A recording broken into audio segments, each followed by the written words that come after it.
and modernize the antitrust laws. Before we begin, I'd like to remind members that we have established an email address and distribution list dedicated to circulating exhibits, motions, or other written materials that members might want to offer as part of our hearing today. If you would like to submit materials, please send them to the email address that has been previously provided to your offices, and we will circulate the materials to members and staff as quickly as we can. I would also like to remind all members that our witnesses that guidance from the Office of Attending Physician states that face coverings are required for all meetings in an enclosed space, such as committee hearings. I expect all members on both sides of the aisle to wear a mask for the duration of today's hearing. I now recognize myself for an opening statement. A free and diverse press is the backbone of a vibrant democracy. Indeed, our democracy is strongest when we have a free and diverse press that informs citizens, holds power to account, and exposes corruption and wrongdoing. But in recent years, the local news that is delivered through newspapers, online, and local broadcasts has been in a state of economic freefall. Over the past 15 years, 1 in 5 newspapers closed, and the number of journalists working for newspapers has been cut in half. In 2019, America reportedly lost over 2,100 newspapers since 2004. Today, at least 200 counties have no local newspapers at all. The crisis in American journalism has become a real crisis in our democracy and civic life. Newsrooms across the country are laying off reporters and editorial staff or folding altogether. While the majority of counties in America are down to just a single publisher of local news, and many lack a local news option altogether. In my home state of Rhode Island, news circulation of our statewide newspaper has declined by 54% since 2004. This is happening to legacy news companies and digital publishers alike. Earlier this week, in the wake of an acquisition, the Huffington Post, a digital publisher, laid off dozens of journalists due to declining advertising revenue. Unfortunately, they are not alone. Last year, digital publishers furloughed or laid off dozens of reporters and other newsroom staff. These layoffs occur at a time when more people are online than ever before, and online readership is at an all-time high. This decline has also accelerated in the wake of the pandemic, at a time when local journalism is more important than ever. As Jonathan Schluss will testify today, and I quote, "We are truly facing an extinction-level event for local news," end quote. If this trend continues, we risk permanently compromising the news organizations that are essential to our communities, holding the government and powerful corporations accountable, and sustaining our democracy. In response to these concerns, the subcommittee examined the effect of market power, the market power in particular of the largest technology platforms, on the survival of a free and diverse press as part of our bipartisan investigation last Congress. During our inquiry, we received evidence about the significant and growing asymmetry of power between several dominant online platforms and news publishers. In numerous interviews, submissions, and testimony before the subcommittee, publishers and broadcasters with distinct business models and distribution strategies said they are increasingly beholden to Google and Facebook, which increasingly function as the gatekeepers for information online. For example, Digital Content Next, which represents digital news publishers and content companies, notes in a statement for the record for today's hearing that 64% of online referrals to its premium publishers came from services owned by Facebook or Google, underscoring the extraordinary role of these companies in how the public discovers, searches, and spreads information. According to the Pew Research Center, nearly 3/4 of Americans get their news online through either Facebook or Google. As news publishers have noted, this gatekeeper power gives Facebook and Google the ability to distort the flow of information online. This means that Google and Facebook can divert their billions of users away from trustworthy sources of news with a single change to their algorithms, or through other subtle but meaningful ways, such as manipulating ad auctions. A second related problem that we identified during the investigation is the market power of these firms over digital advertising. Facebook and Google control the majority of online advertising in the United States, and have captured nearly all of the growth in this market. Each year, advertisers pay billions of dollars to these two companies to serve highly targeted ads on Facebook and through Google's advertising network. Nearly a dozen Republican state attorneys general who are currently suing Google for the monopolization describe Google's advertising network as the, and I quote, largest electronic trading market in existence, end quote. These companies continue to enjoy persistently high profit margins a telltale sign of their substantial and enduring market power. At the same time, news publishers have seen a steep decline in revenue and a reduced ability to monetize journalism, particularly when it comes to these sources online. Overall, the market power of Google and Facebook is reinforced by the unprecedented amount of data collected by these companies, along with other factors that have tipped digital markets in favor of these firms and blocked rivals and new entrants from challenging their dominance. The findings of other antitrust investigations bolster these conclusions. For example, the Australian Competition and Consumer Commission, which conducted its own extensive investigation into this matter, similarly noted in their exhaustive 2019 report that Facebook and Google have substantial market power over channels for accessing news online and digital advertising. In a statement for today's hearing, Rod Sims, the chair of Australia's Competition Authority, notes that the platform's gatekeeper role was underscored by Facebook's decision to, quote, block large swaths of Australian content, including news, during their negotiations with our government regarding Australia's bargaining code, end quote. Similarly, the United Kingdom's Competition and Markets Authority concluded after its own inquiry that insufficient competition in digital advertising undermines the ability of newspapers and others to produce valuable content to the detriment of broader society, which, quote, can lead to wider social, political, and cultural harm through the decline of authoritative and reliable news media, the resultant spread of fake news, and the decline of the local press, which is often a significant force in sustaining communities, end quote. With that in mind, today's hearing is an opportunity to examine solutions to this urgent problem. Earlier this week, I reintroduced the Journalism Competition and Preservation Act with Ranking Member Buck. Our legislation would give news publishers an even playing field to collectively negotiate with dominant platforms to improve the quality, accuracy, attribution, and functioning of news online. As part of today's hearing, I look forward to discussing recommendations to strengthen and improve this legislation. In particular, I'm eager for a discussion on ensuring that this framework will provide for good faith negotiations by all parties and mechanisms to ensure that each and every hardworking journalist benefits from these negotiations. While I do not view this legislation as a substitute for more meaningful competition online, including structural remedies to address the underlying problem in the market, it's clear that we must do something in the short term to save trustworthy journalism before it's lost forever. This bill is a life support measure, not the answer for ensuring the long-term health of the news industry. We need an all-of-the-above approach to save journalism and to take on monopoly power. Doing nothing is not an option. In that vein, I'm also eager to hear other suggestions to rein in the power of these monopolies.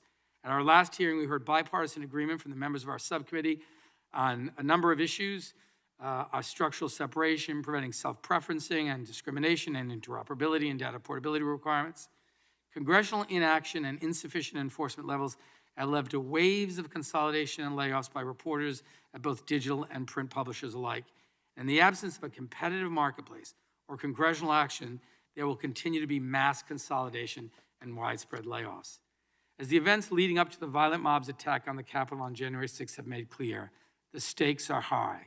Our country will not survive if we do not operate with a shared set of facts, if corruption is not exposed and rooted out at all levels of government, and if power is not held to account.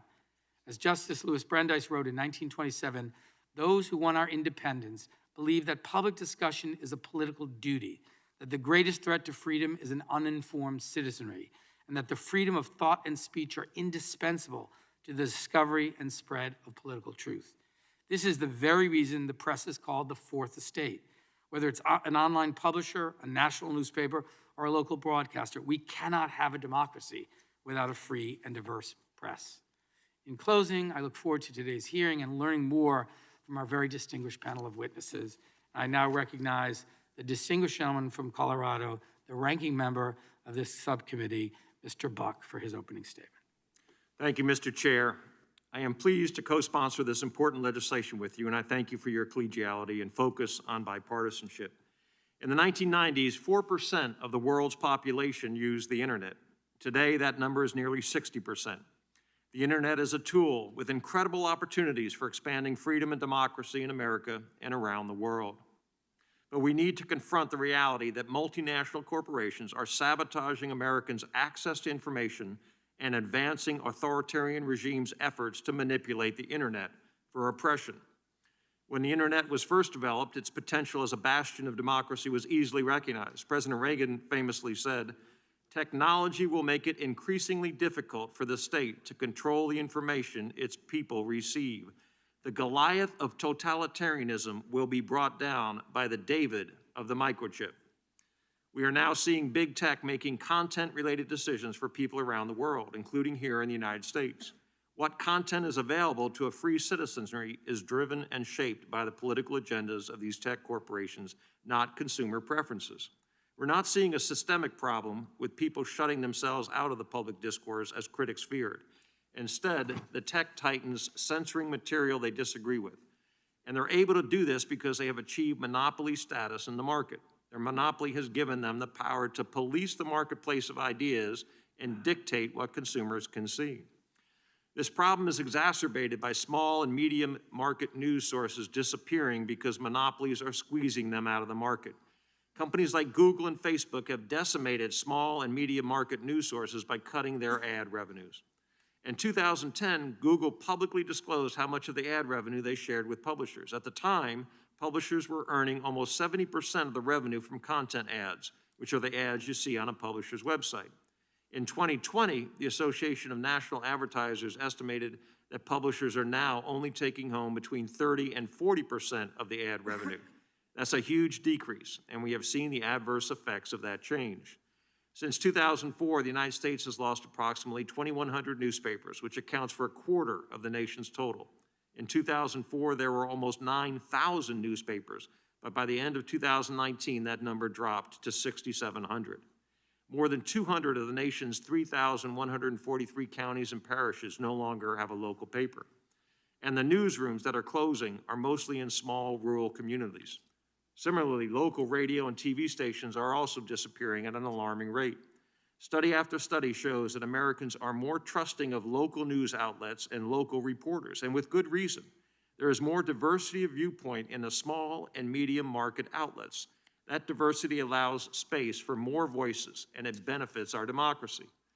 My concerns about the decline in local news outlets are not based on some nostalgia for a former era. The robust exchange of ideas has always been important in this country, but it is now essential as conservatives seek to battle cancel culture and maintain a voice in the public square. Many of my colleagues advocate doing nothing in this area because we should just let the market work.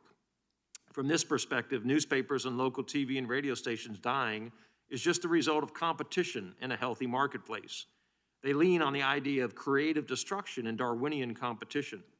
I value the market, economic freedom, and capitalism, but I also value freedom of speech and freedom of the press. I want to see these bedrock American values preserved for future generations. We are seeing the failures of antitrust policy at work with big tech. Big tech not only controls the news market because it controls the digital advertising market, it also exercises gatekeeper control over speech.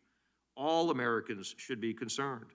We are just starting to see the results of tech titan control over the news and how it does not bode well for future generations. Congress sat idly by as these platforms became monopolies. We cannot sit by and let them become the public square, too. We cannot let them become the arbiters of truth and the wielders of government-like power. These companies track and seek to run our lives through their technologies and algorithms. Big tech companies have become digital kings, and they represent precisely the kind of political power the antitrust laws are designed to tackle. This bill is a step in the right direction to dethroning those digital kings. It will give publishers and broadcasters a 4-year exemption from the antitrust laws so they can more effectively bargain with Google and Facebook. It is not a subsidy for outlets, but rather a leveling of the playing field in favor of democracy and free expression. Mr. Chairman, I also want to make sure that through this legislation, we are not creating unintended consequences that will end up harming those we seek to help. For example, we want to make sure that news outlets involved in negotiations are not incentivized to harm the interests of competitor news groups not at the table. Likewise, we want to ensure that Google is not harming those it hasn't negotiated with by burying them several pages back in search results. I am pleased that this bill gives small-town outlets like the Greeley Tribune and the Fort Morgan Times and conservative outlets like Breitbart and the Federalist a chance to negotiate together and claw back some of their hard-earned advertising dollars from Google and Facebook. advertising dollars are the lifeblood of these outlets, earned through hard work and dedicated reporting. Mr. Chair, I appreciate the opportunity to work together, and I yield back. I thank the gentleman for yielding back. I now recognize the ranking member of the full committee, the gentleman from Ohio, Mr. Jordan, for his opening statement. Thank you, Mr. Chairman. I want to thank our witnesses for being here today, and I'm going to do something I don't think I've ever done before in an opening statement. I'm going to read from a couple of the individuals. Mr. Travis, Mr. Greenwald I read their full statements last night, very compelling testimony. I'm going to read from part of those because I think they capture what the situation truly is. Let me start with Mr. Travis's written testimony. He says this: algorithms are designed by humans and the results are monitored. Facebook can make any site soar in popularity or crush their traffic, and they can do it in an instant. This is the power of big tech writ large. We are living in a new gilded age where tech billionaires, maybe soon to be trillionaires, have more power than any elected official in the land. Facebook's Mark Zuckerberg, Twitter's Jack Dorsey, Apple's Tim Cook, Alphabet's Sundar Pichai, and Amazon's Jeff Bezos have more power today than Andrew Carnegie, J.P. Morgan, John D. Rockefeller, and Henry Ford ever did in the earliest days of the 20th century. These modern-day tech monopolists can pick presidential election winners, control our national debates, decide whose voice is heard, whose voice is not heard. The Supreme Court no longer decides what the law of the First Amendment is in this great country. These tech executives do. In practice, big tech controls the country, and they control the country by deciding what we see. Well said, Mr. Travis. I mean, if this doesn't underscore why we need to remove the liability protection in Section 230, I don't know what does. Mr. Greenwald makes many of the same points in his written testimony, and then he says this about the specific question at hand at this committee hearing today. He says how Congress sets out to address Silicon Valley's immense and undemocratic power is a complicated question. Well, it is, posing complex challenges. The proposal to vest media companies with an antitrust exemption in order to allow them to negotiate as a consortium or cartel seeks to rectify a real and serious problem. Very true. But, and this is important, but empowering large media companies could easily end up creating more problems than it solves. He goes on to say this: further empowering this already powerful media industry, which has demonstrated it will use its force to silence competitors under the guise of, quote, quality control, runs the real risk of transferring the abusive monopoly power from Silicon Valley to corporate media companies. And this last clause is important. Or even worse, encouraging some sort of de facto merger in which these two industries pool their power to the mutual benefit of each. We already saw that happen. We saw it in last fall's election. Both Mr. Travis and Mr. Greenwald cite this in their written testimony. Last fall, when big media teamed up with big tech to make sure the American people didn't hear about the Hunter Biden story in the weeks leading up to a presidential election. So we've already seen them team up against we the people. And now we have legislation that's going to give big media this consortium and cartel power. At the same time, we're looking to use antitrust law to deal with big tech. We're going to give an antitrust exemption to big media. Maybe that's the right course, but I got real questions about that, whether we should move in that direction. So I look forward to hearing from our witnesses. I want to thank them again for coming, particularly Mr. Travis, who traveled here in person. I appreciate his good work, and we look forward to a chance to hear from each of our witnesses, Mr. Chairman. And with that, I yield back. The gentleman yields back. It's now my pleasure to introduce today's witnesses. Our first witness is David Chaverne, the president and CEO of the News Media Alliance, where he has served since 2015.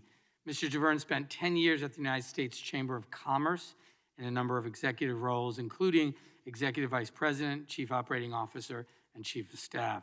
He's a member of the Board of Directors of Transamerica Insurance and serves on the Board of Trustees at the University of Pittsburgh. Mr. Chaverne received his Bachelor of Arts degree from the University of Pittsburgh, his MBA from Georgetown University, and his JD from Villanova University School of Law.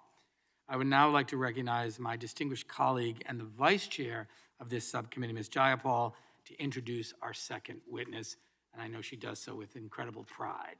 Ms. Jayapal, you're recognized. Thank you. Thank you so much, Mr. Chairman, and thank you for this opportunity to welcome Mr. Brad Smith, the president of Microsoft and a fellow Washingtonian who has done a tremendous amount for our region, our state, and indeed our country. Mr. Smith is one of the leading global figures in the technology industry today, and he's testified several times before the United States Congress and other governments on policy issues. He joined Microsoft in 1993, spending 3 years leading the legal and corporate affairs team in Europe. In 2002, he was named Microsoft's general counsel and led the company's work to resolve antitrust controversies with governments around the world and companies across the tech sector. I believe that's given him a very unique and valuable perspective on the issues of tech and antitrust and the responsibility of the tech industry to work with government on smart regulation that protects competition, innovation, and democracy. And Mr. Chairman, I actually believe that that experience is very much part of the reason that Microsoft played such a productive role in Australia most recently, and I know we're going to hear about that more today. Before joining Microsoft, Mr. Smith worked as an associate and then partner at the law firm Covington and Burling. He earned his BA from Princeton University, his JD from Columbia University Law School, and studied international law and economics at the Graduate Institute in Geneva, Switzerland. Mr. Smith, I thank you for joining us, but also for the tremendous work you do in our state and in our country. I look forward to your testimony today. I thank the gentlelady, and I also want to thank Mr. Smith for his assistance during the course of our investigation. He provided a very valuable briefing to members of the Facebook. Within a matter of days, we received a notification from Facebook with the downright Orwellian subject. Important notification, misinformation violation. Facebook told us that we were not allowed to share the opinion of a doctor on our website because they said it was a fact-check inaccuracy. It was, members of the subcommittee, an opinion of a reasoned and well-learned doctor. That is what the scientific method is. We argue about what the truth is in this country with an idea that we reach a better conclusion. Facebook's own fact checkers labeled our article about an opinion to be factually inaccurate, which is an impossibility. Who checks the fact checkers? Our traffic declined by 80%, as you can see, as soon as Facebook found this violation. We would all be rightly concerned if the government of the United States was making these kind of decisions. My concern is all of the big tech companies now have the same power that China has to regulate the internet in its country. Instead of the government doing it, we have allowed big tech to do it. I thank you and look forward to your questions. I thank the gentleman for his testimony, and now we will proceed under the 5-minute rule, and I'll begin by recognizing Mr. Neguse from Colorado for 5 minutes. Thank you, Mr. Chairman. Can you hear me? Yes, we can. Okay, great. Thank you, Mr. Chairman, and also Chairman Nadler for holding this timely hearing to examine legislative proposals to help local journalism and small publishers compete in the digital marketplace. And I want to thank Chairman Cicilline, you in particular, for your leadership in this area. Colorado, which is the state that I represent in Congress, is all too familiar with the decline and closure of local newspaper outlets. The Rocky Mountain News closed a little over 12 years ago. The Rocky, as locals affectionately called it, was a newspaper before Colorado was admitted into the Union. Since then, we witnessed the Denver Post become acquired by a hedge fund, which led to layoffs and cost-cutting measures. In the last 10 years, we've gone from having 2 legacy newspapers with upwards of 500 journalists covering local and national issues to having 1 legacy newspaper with roughly 70 journalists on staff. The reason why these trends are concerning is obvious, and we've heard a compelling case from many of the witnesses today. It's because local journalism and democracy go hand in hand. And simply put, the American experiment cannot work if the voters are not informed on their communities and their leaders. And so with that, I want to thank each of the witnesses for being here and want to thank them for their thoughtful testimony. I want to start with a question that is relevant to my state. As I mentioned, in Colorado, the Denver Post went through with massive layoffs and budget cuts once their parent company was acquired by a hedge fund, Alden Global Capital. One Post reporter mentioned that the Post had, quote, 70 people covering a metro area of about 3 million people. Mr. Schluss, is this situation unique to the Denver Post? And can you provide the committee with more context on how the aggressive squeeze on ad revenues by tech giants really spurs predatory behavior? that we've seen from some of these hedge funds to essentially gut local news? Absolutely. So we've seen, as the shift from revenue for a lot of local newspapers has shifted away from getting a majority of the revenue from print advertising, and less as digital platforms like Google and Facebook take that up. It's allowed large private equity groups like Alden Global Capital swoop in. So it's not just the Denver Post, but other places where we represent members, the East Bay Times in California, the San Jose Mercury News in California, the Monterey Herald, the St. Paul Pioneer Press in Minnesota. The goal for a lot of these hedge funds is to get profits, margins up to a point that's not sustainable. Get them up above 16%, get them up to 20% by getting rid of any assets, selling off the real estate to other companies in their control, cutting staff as much as possible. And right now they're in the process of trying to acquire another large publisher, Tribune Publishing, which has about a dozen newspapers from Chicago to Allentown, Pennsylvania, to Hartford, and to Orlando, Florida. They just want to get profits up as high as possible, and they'll do that by cutting staff and cutting local news coverage. Thank you, Mr. Schluss. I guess a follow-up question, the logical extension would be, what legislative proposals do you think this committee ought to consider to help mitigate against some of these predatory practices by these companies?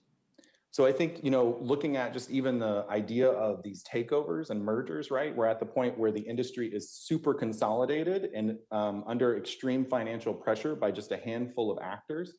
So looking at any potential mergers and finding ways to create legislation that would incorporate the idea of how will this affect local news coverage if this merger were to take place? What would it do to the local jobs and the economy? Because when we lose local news outlets across the country, no matter whether they're in blue districts or red districts, taxes go up, corruption goes up, and partisanship goes up as people have fewer and fewer outlets for facts. So that would be one effort. Another thing is provide incentives. Let's get hedge funds out by providing incentives to get them to donate to foundations or nonprofits so that we can have sustainable, community accountable local news.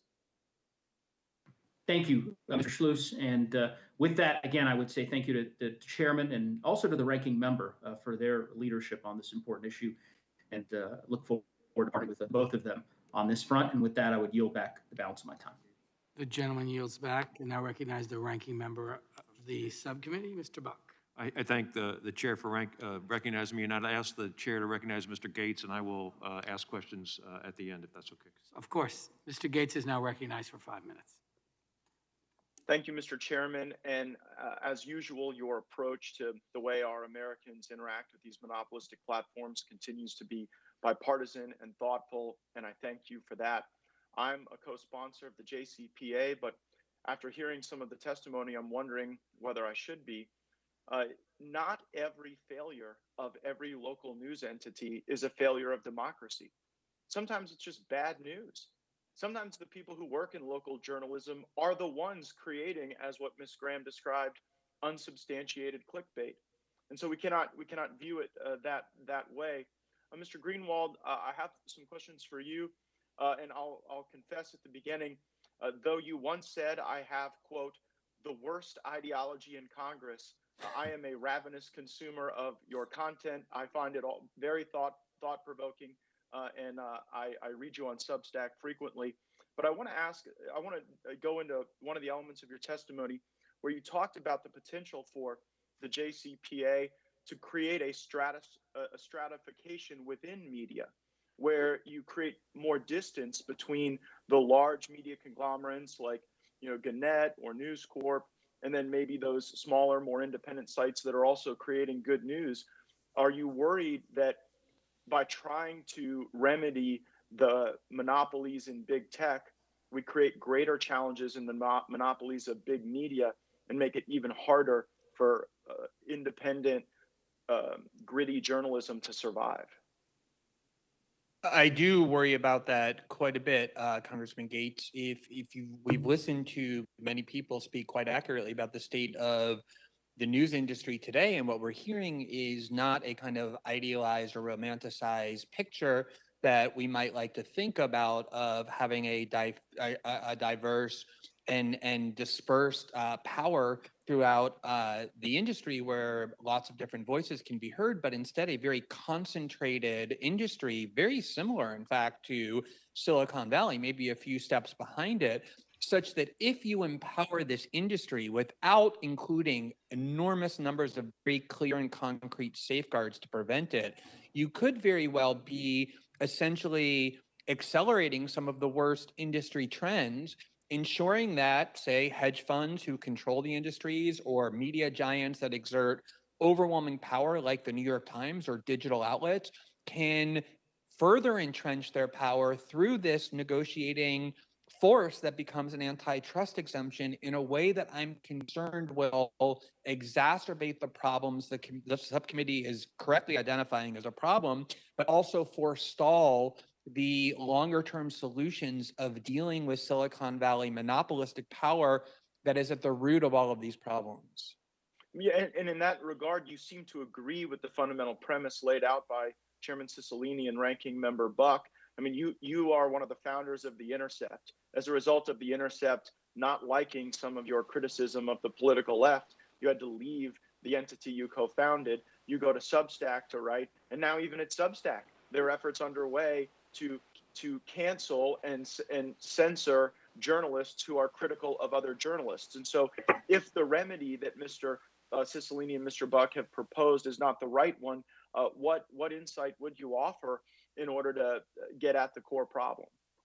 The concern I have is that the discussion in the legislation seems grounded in a premise that the only or the primary problem of both local and national journalism is that Google and Facebook are vacuuming up advertising revenue, and if that you simply fix that problem, the problem of media failure will be rectified as well. And I don't think that's true. I think there's reasons why consumers have turned away from journalism. I'm concerned that legislation like this can prevent the self-examination of why journalism has failed so many people, why people no longer trust it and put their faith in it.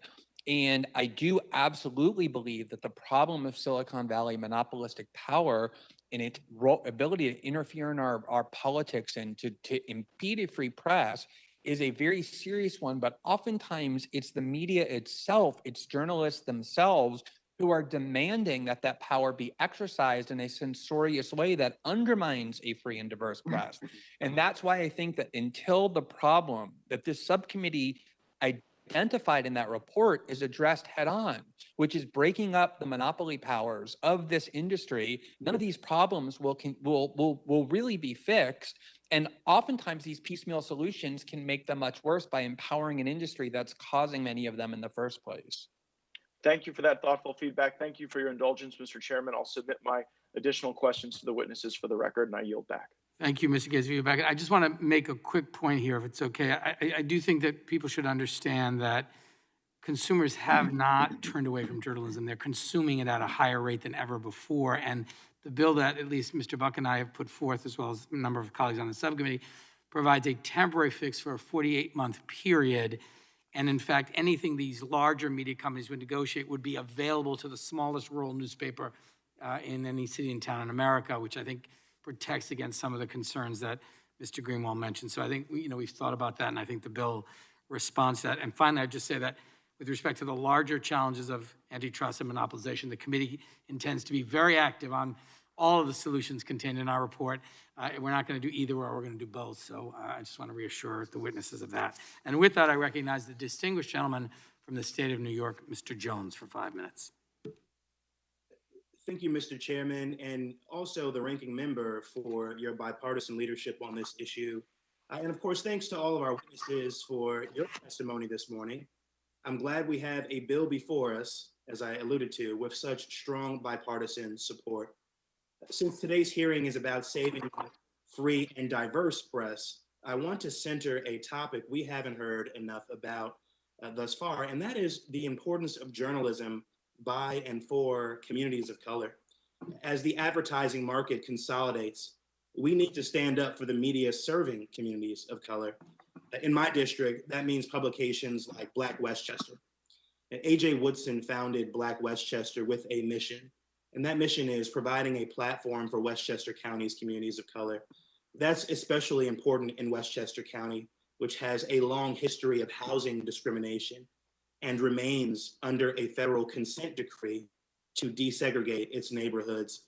In Westchester, the mortality rate for the county's Black infants is 4 times higher than for white infants. And police arrest 15 times more Black people for cannabis possession than white people, even though Black people and white people use the drug. All too often, Westchester officials and large media organizations weren't reaching communities of color or listening to them. Today, Black Westchester helps bridge that gap. That's why Black Westchester has always been available online for free. If they put up a paywall, they'd exclude the very people they're working to serve. So to fulfill their mission, they depend on advertising. But lately, that ad revenue is harder and harder to come by. And the challenging financial conditions Black Westchester is confronting are typical of the conditions that similar publications are confronting throughout the country. Now, this committee's 2020 majority staff report is clear. Facebook and Google wield monopoly power over digital advertising, and as a result, over the freedom and diversity of the press and the future of our democracy. 2 big tech companies shouldn't have the power to decide whether and how Black voices or the voices of any other marginalized communities are heard. That power should belong to us. Mr. Whitson put the problem perfectly. Quote, independent, free, and diverse press like us, how do we survive? So Mr. Schlois, since you mentioned this issue in your written testimony, let me ask you, how will the Journalism Competition and Preservation Act help local publications by and for people of color and other marginalized communities? So I think, the recommendation that I put forward that we actually make sure that we're targeting as much as we can to jobs would help go in that direction. I mean, this is a huge problem that we have, and one of the major issues that folks organize unions around, because their newsrooms actually don't even look like the communities that they serve, right? The demographics are way out of whack. So I think too, one of the things that Congress needs to focus on is making sure that there are ways for nonprofit or foundation support for communities of color to make sure that we actually cover and support those voices, because it goes back to whether you have a publication in a big city or not in a small town. It's a question of making sure that there's accountability there, that it looks like the community, and that it's actually giving that community a voice regardless of race or ethnicity. Thanks. And Mr. Chavern, finally, if the fundamental problem of Facebook and Google are their monopoly power, shouldn't all options be on the table, including breaking them up? Oh, certainly. I mean, we've been supportive of certainly the committee's work on antitrust and the judicial actions on antitrust. But a couple of things, those antitrust actions take a very long time, right? Many of these antitrust trials won't start for years. We have an immediate problem. And to your earlier question, the ones most in need of collective action are small and community publishers, including most particularly publishers of color, who are suffering deeply in this broken marketplace for real quality journalism. I mean, this is a product that is critically important to communities. It's more popular than ever, but the system itself isn't rewarding it. And that's not just a question of where the ad dollars go. That's a question of dominance from two tech companies. So if we want diverse voices of every perspective, we need a market for news content that works and that sustains new entrants and diverse voices. And we don't have that now. This is most particularly a problem for small and community publishers of every type. Thank you, Mr. Chairman. Mr. Chairman, I yield back. The gentleman yields back. I now recognize the gentleman from California, Mr. Issa, for 5 minutes. Thank you, Mr. Chairman. Thank you for holding this hearing. I think it gives us an opportunity to look at what is clear a pervasive problem. I have not signed on to this particular solution, and I have a lot of questions. Probably the most notable question is, why is this not a joint hearing with the Intellectual Property and Courts Subcommittee, since clearly what we're talking about is negotiating over one organization's statutory intellectual property and finding a solution. But nevertheless, I'd like to talk primarily to the two witnesses who are here in person. Mr. Greenwald, I'm going to try to make this rapid. Mr. Travis, I'm sorry. Mr. Travis, Been confused for worse, trust me. yeah. Mr. Travis, thank you. Have you ever read Atlas Shrugged or Fountainhead? A long time ago, yes, sir. Mr. Smith, I assume you have too. Parts of it a long time ago, yeah. Okay.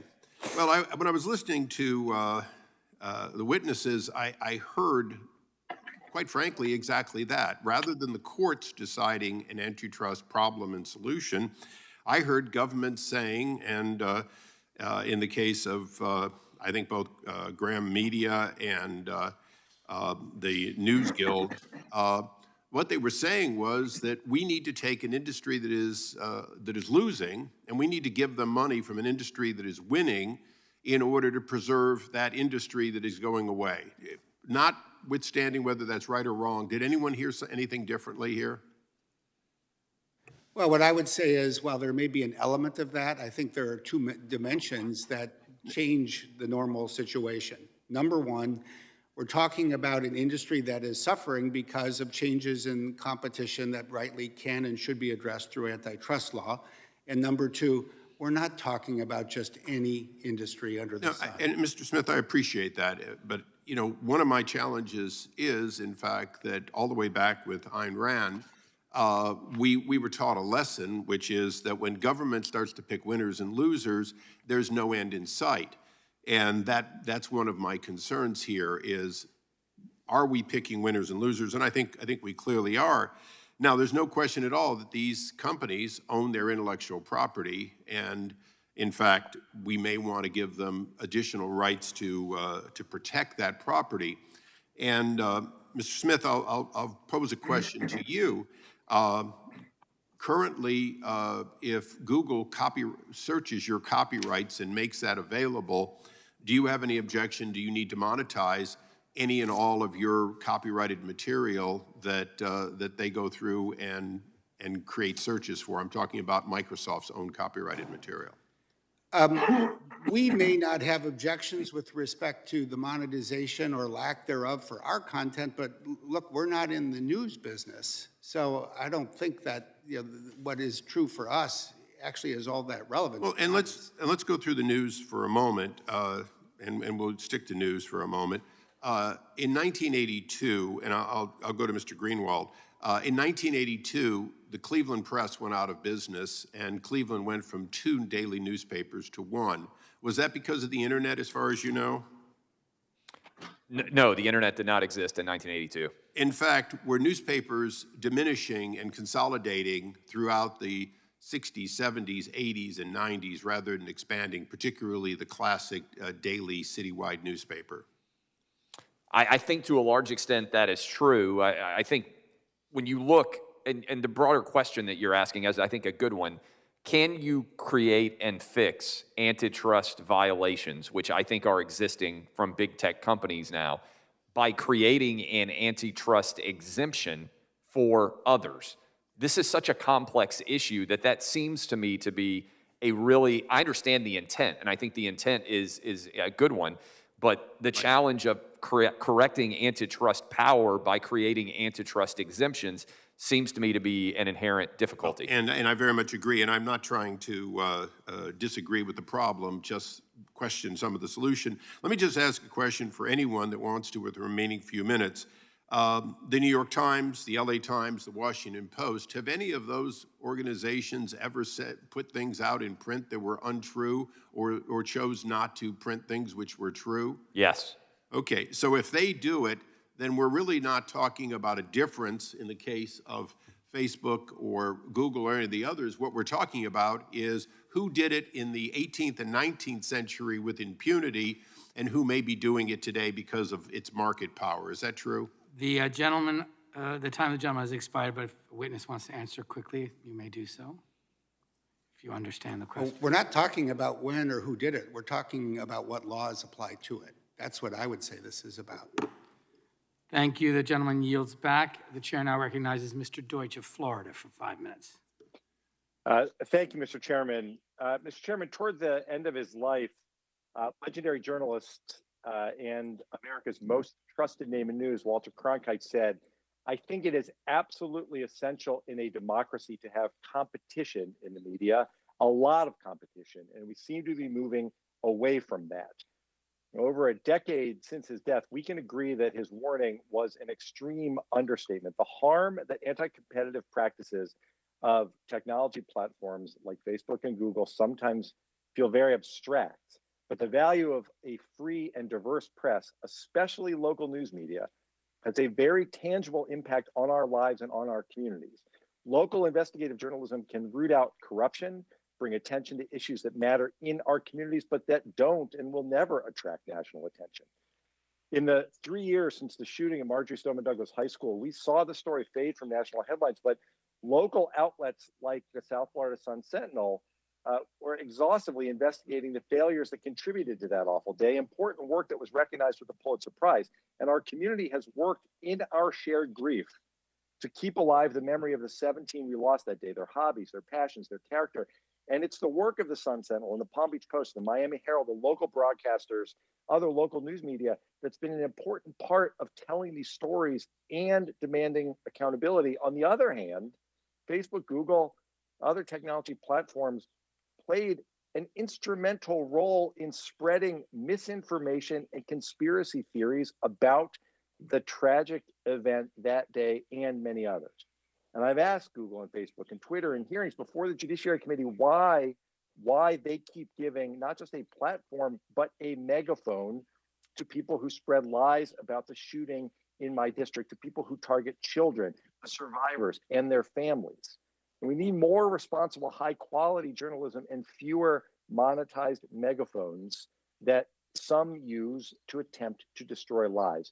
Mr. Shavern, how do we rebalance the scale? What are the main components of making online platforms take more responsibility for the content they carry and of leveling the playing field between news publishers and online platforms so that high quality content gets elevated over conspiracies and misinformation? Great. Thank you very much, Congressman. Two things. I agree with you, by the way. We want competition in the news media, but we currently have a market that suppresses it. It makes it impossible to develop new entrants and competitive voices, new diverse voices. If you were going to build a new entrant in local news, you're facing a marketplace dominated by two companies that suppresses the value of that content, makes it impossible to have new entrants. Secondly, specifically to your point, I have talked in other contexts about the role that Section 230 plays in the ecosystem. And in particular, the platform's role in amplifying content, the choices the platforms make to decide what gets seen and what doesn't get seen. Too often, I think the discussion is about whether a particular piece of content should be labeled or moderated or taken down. And that avoids the question about what the platforms do, the choices they make, and the responsibilities they should have about the choices they make. So I would say two things. One, we need a fair capacity for news publishers to improve the market for quality news content. And we have to look at the responsibilities that the platform should have for their decisions about amplifying content. Thanks. Thank you, Mr. Shavern. Ms. Barr, I mentioned the harm to communities and the harm to individuals who are the targets of lies, but your testimony raised a good point about the damage posed to responsible news outlets with the placement of responsible journalism alongside these kinds of lies. Can you just elaborate on the challenges that it poses to your business? Yes, thank you very much, Congressman. Look, what happens is we put our stories online, and I can tell you that roughly 60 to 70% of what we put out there is referred back to us either by Google or Facebook. So when those stories sit online adjacent to stories that might be misinformation or outright lies, clickbait, whatever you might want to call it, it literally diminishes our reputation and makes people distrust or causes some distrust. So we then spend a lot of time trying to ensure that our viewers and our users understand that we've researched, we have trained journalists, we know what it is we're trying to say, and we have to also then go back and look at the stories that are incorrect and make sure they understand that those aren't believable. But it's really difficult because, as we all know, a lie goes around the world very quickly. Thanks, Ms. Barr. And Mr. Chairman, thank you for holding this important hearing. And thanks to all of the witnesses. The testimony of every one of you is really helpful and instructive. I yield back. Thank you. The gentleman yields back. I now recognize the gentleman from Oregon, Mr. Bentz. Thank you, Mr. Chair, and thank you for this most interesting meeting. This first question is for Mr. Greenwald. It's been said about the Newspaper Preservation Act passed back in 1970 that it was removing those so protected from the judgment of the marketplace. It's also been said that it failed to prevent abusive tactics, failed to help the smaller papers, did little to improve the quality of the opinions and writings of newspapers. Can you share with me the difference between that act, the Newspaper Preservation Act, and the bill that we're discussing today? Well, I think that this goes to the comment that Chairman Cicilline made after the last time I spoke about how more and more people are consuming news than ever before. And I think that if you ask people inside the news industry, virtually everybody will acknowledge that the reason for that is because of what was essentially a sugar high of the last 4 years being one of the most polarized eras in American history because of the person who was occupying the Oval Office being so controversial. And that prior to that, there was a significant decline in the number of people who were trusting and consuming news content. Ratings were collapsing, local papers were losing subscriptions, people were talking about the New York Times going out of business, and there was a kind of temporary event that intervened to save the news industry. Then that sugar high is now gone. And if you look at data, there's no question that more and more people, more than ever before, distrust the media precisely because so much of the disinformation, conspiracy theories, and falsehoods come not from newly created sites online, but from the very industry that this bill would essentially empower by enabling them to act as a consortium.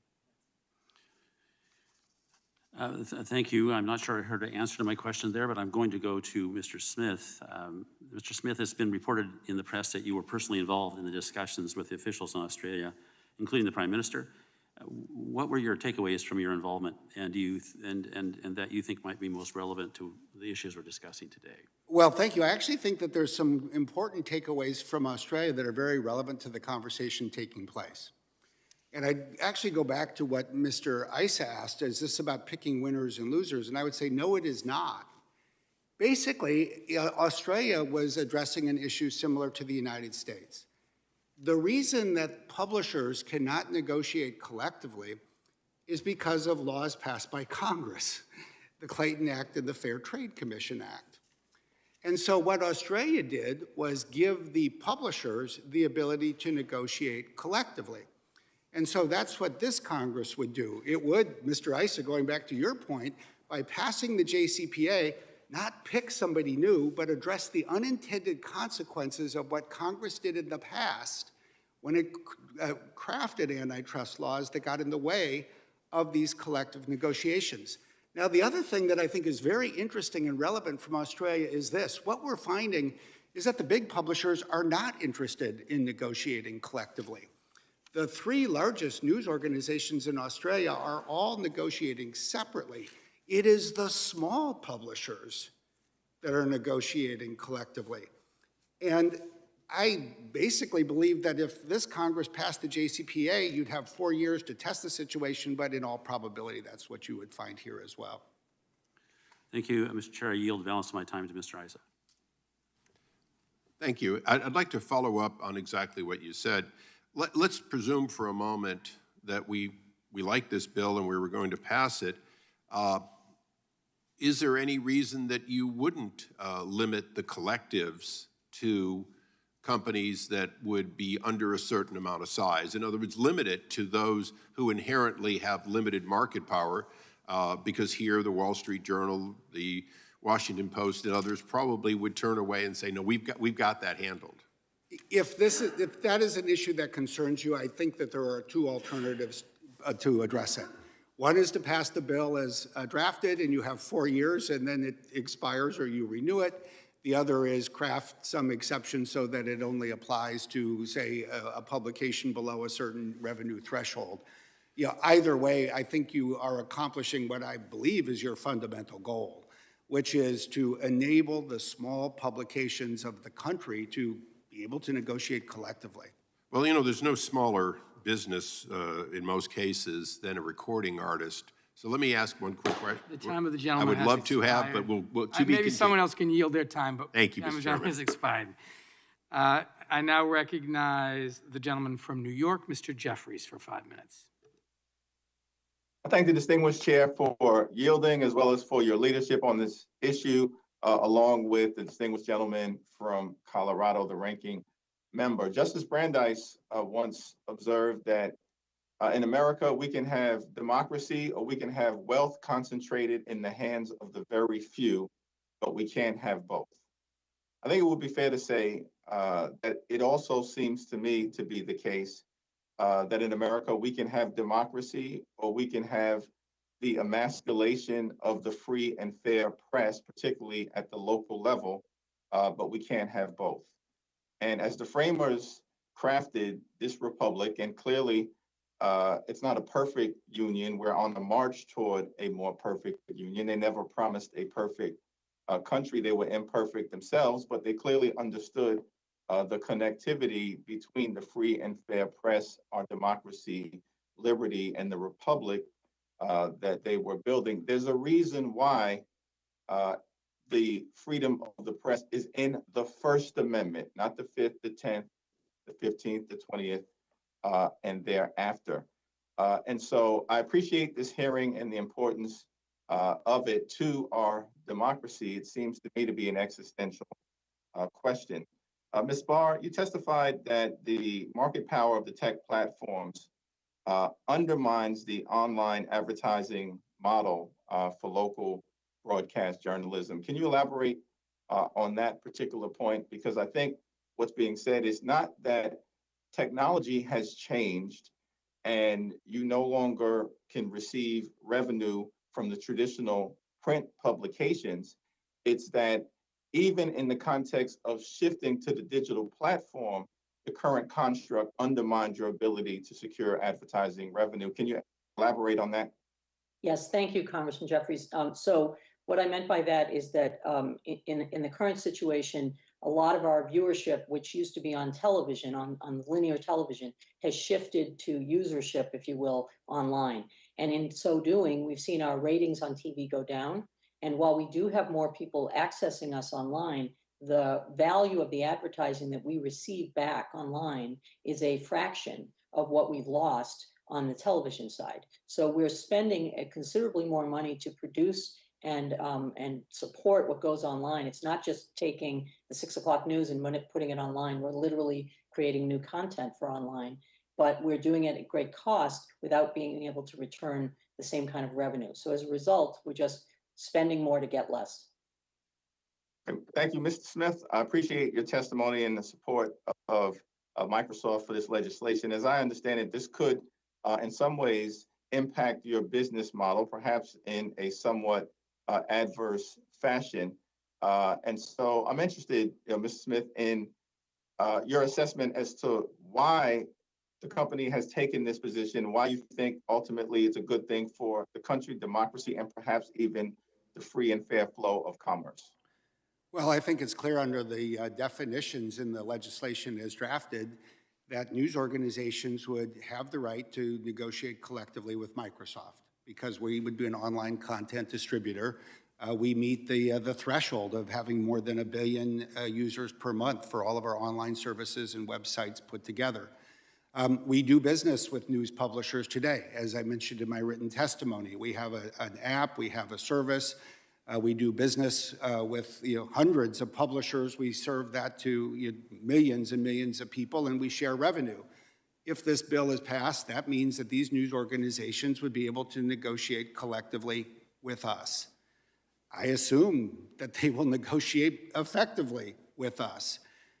But the reality is, and I said it at the end of my written testimony, what we're talking about here, and I thought your reference to the First Amendment captured it perfectly, is far bigger than us. It is far bigger than technology. It is more important than any of the products that any of us produce today. And let's hope that if a century from now people are not using iPhones or laptops or anything that we have today, journalism itself is still alive and well because our democracy depends on it. Thank you, Mr. Smith. I yield back. The gentleman yields back. I now recognize the ranking member of the full Judiciary Committee, Mr. Jordan from Ohio, for 5 minutes. Thank you, Mr. Chairman. I would slightly disagree with the statement, Mr. Smith. What our democracy depends on is the First Amendment. Not necessarily journalism is fine, it's all part of it as long as they're actually adhering to the First Amendment. Mr. Travis, at the end of your statement, you said, I'm a First Amendment absolutist and I believe cancel culture intertwined with identity politics is the greatest threat to our country. I could not agree more. Do you have a functioning First Amendment when only one side's allowed to talk? Do you have free speech when big tech, big media, and big government decides what can be said and what can be seen? No, you don't. Not at all. Not at all. And I think that is the major issue that our country is facing today.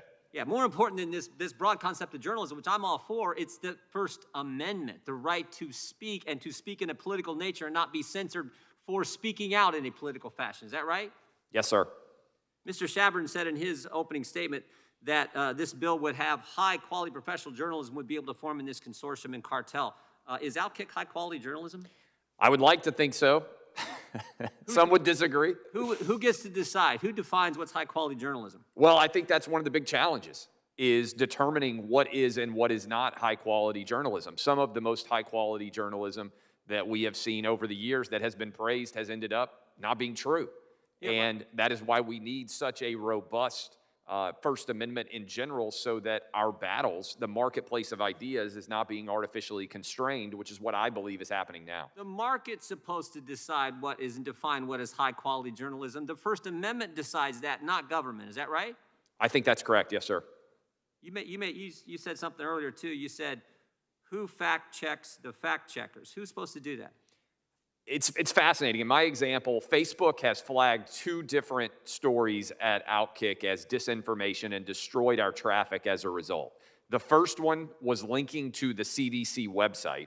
We appealed and said, how can you make this determination? The second one, as I said, was pretty straightforward. We linked to a Wall Street Journal editorial from a high-end medical scientist analyzing COVID. Both of those were flagged. We lost hundreds of thousands of dollars in revenue because of Facebook's fact-checking decision.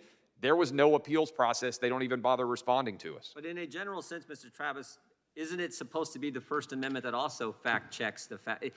More speech, right? I mean, yes. A number of Democrats have quoted Justice Brandeis. Justice Brandeis said, if there's, quote, misinformation or disinformation out there, the answer is not to squelch that and stop that. The answer is to allow more speech to happen, i.e. the First Amendment, correct? That is the entire theory of Justice Brandeis's view of the First Amendment, and also the entire basis of the marketplace of ideas.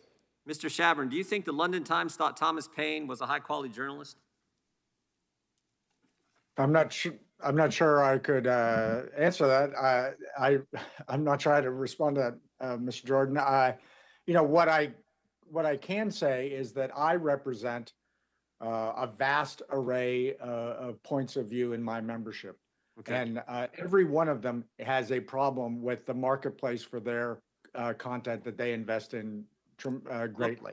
And it's not working for I'm not saying there's not a problem. I'm all voices. for using antitrust to go after the big tech companies. I'm all for doing 230, something we could do right now. We could repeal 230, take away the liability protection. We could do that right now. If Democrats wanted to do that, we certainly do. We've introduced that legislation.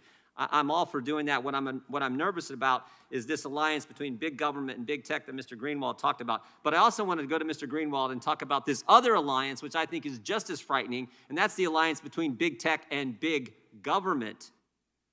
Big tech and big government. In your statement, Mr. Greenwald, near the end of it, you said, a mere 2 months after Parler ascended to the top of the charts, members of Congress demanded that Apple and Google remove Parler from their stores and ban any further downloading of the app. We've seen maybe a better example. Just a couple weeks ago, Mr. Greenwald, we saw 2 Democrats send a letter to AT&T telling them to take certain networks off their, not be a carrier for certain networks. And I just want to read something to get your reaction to this.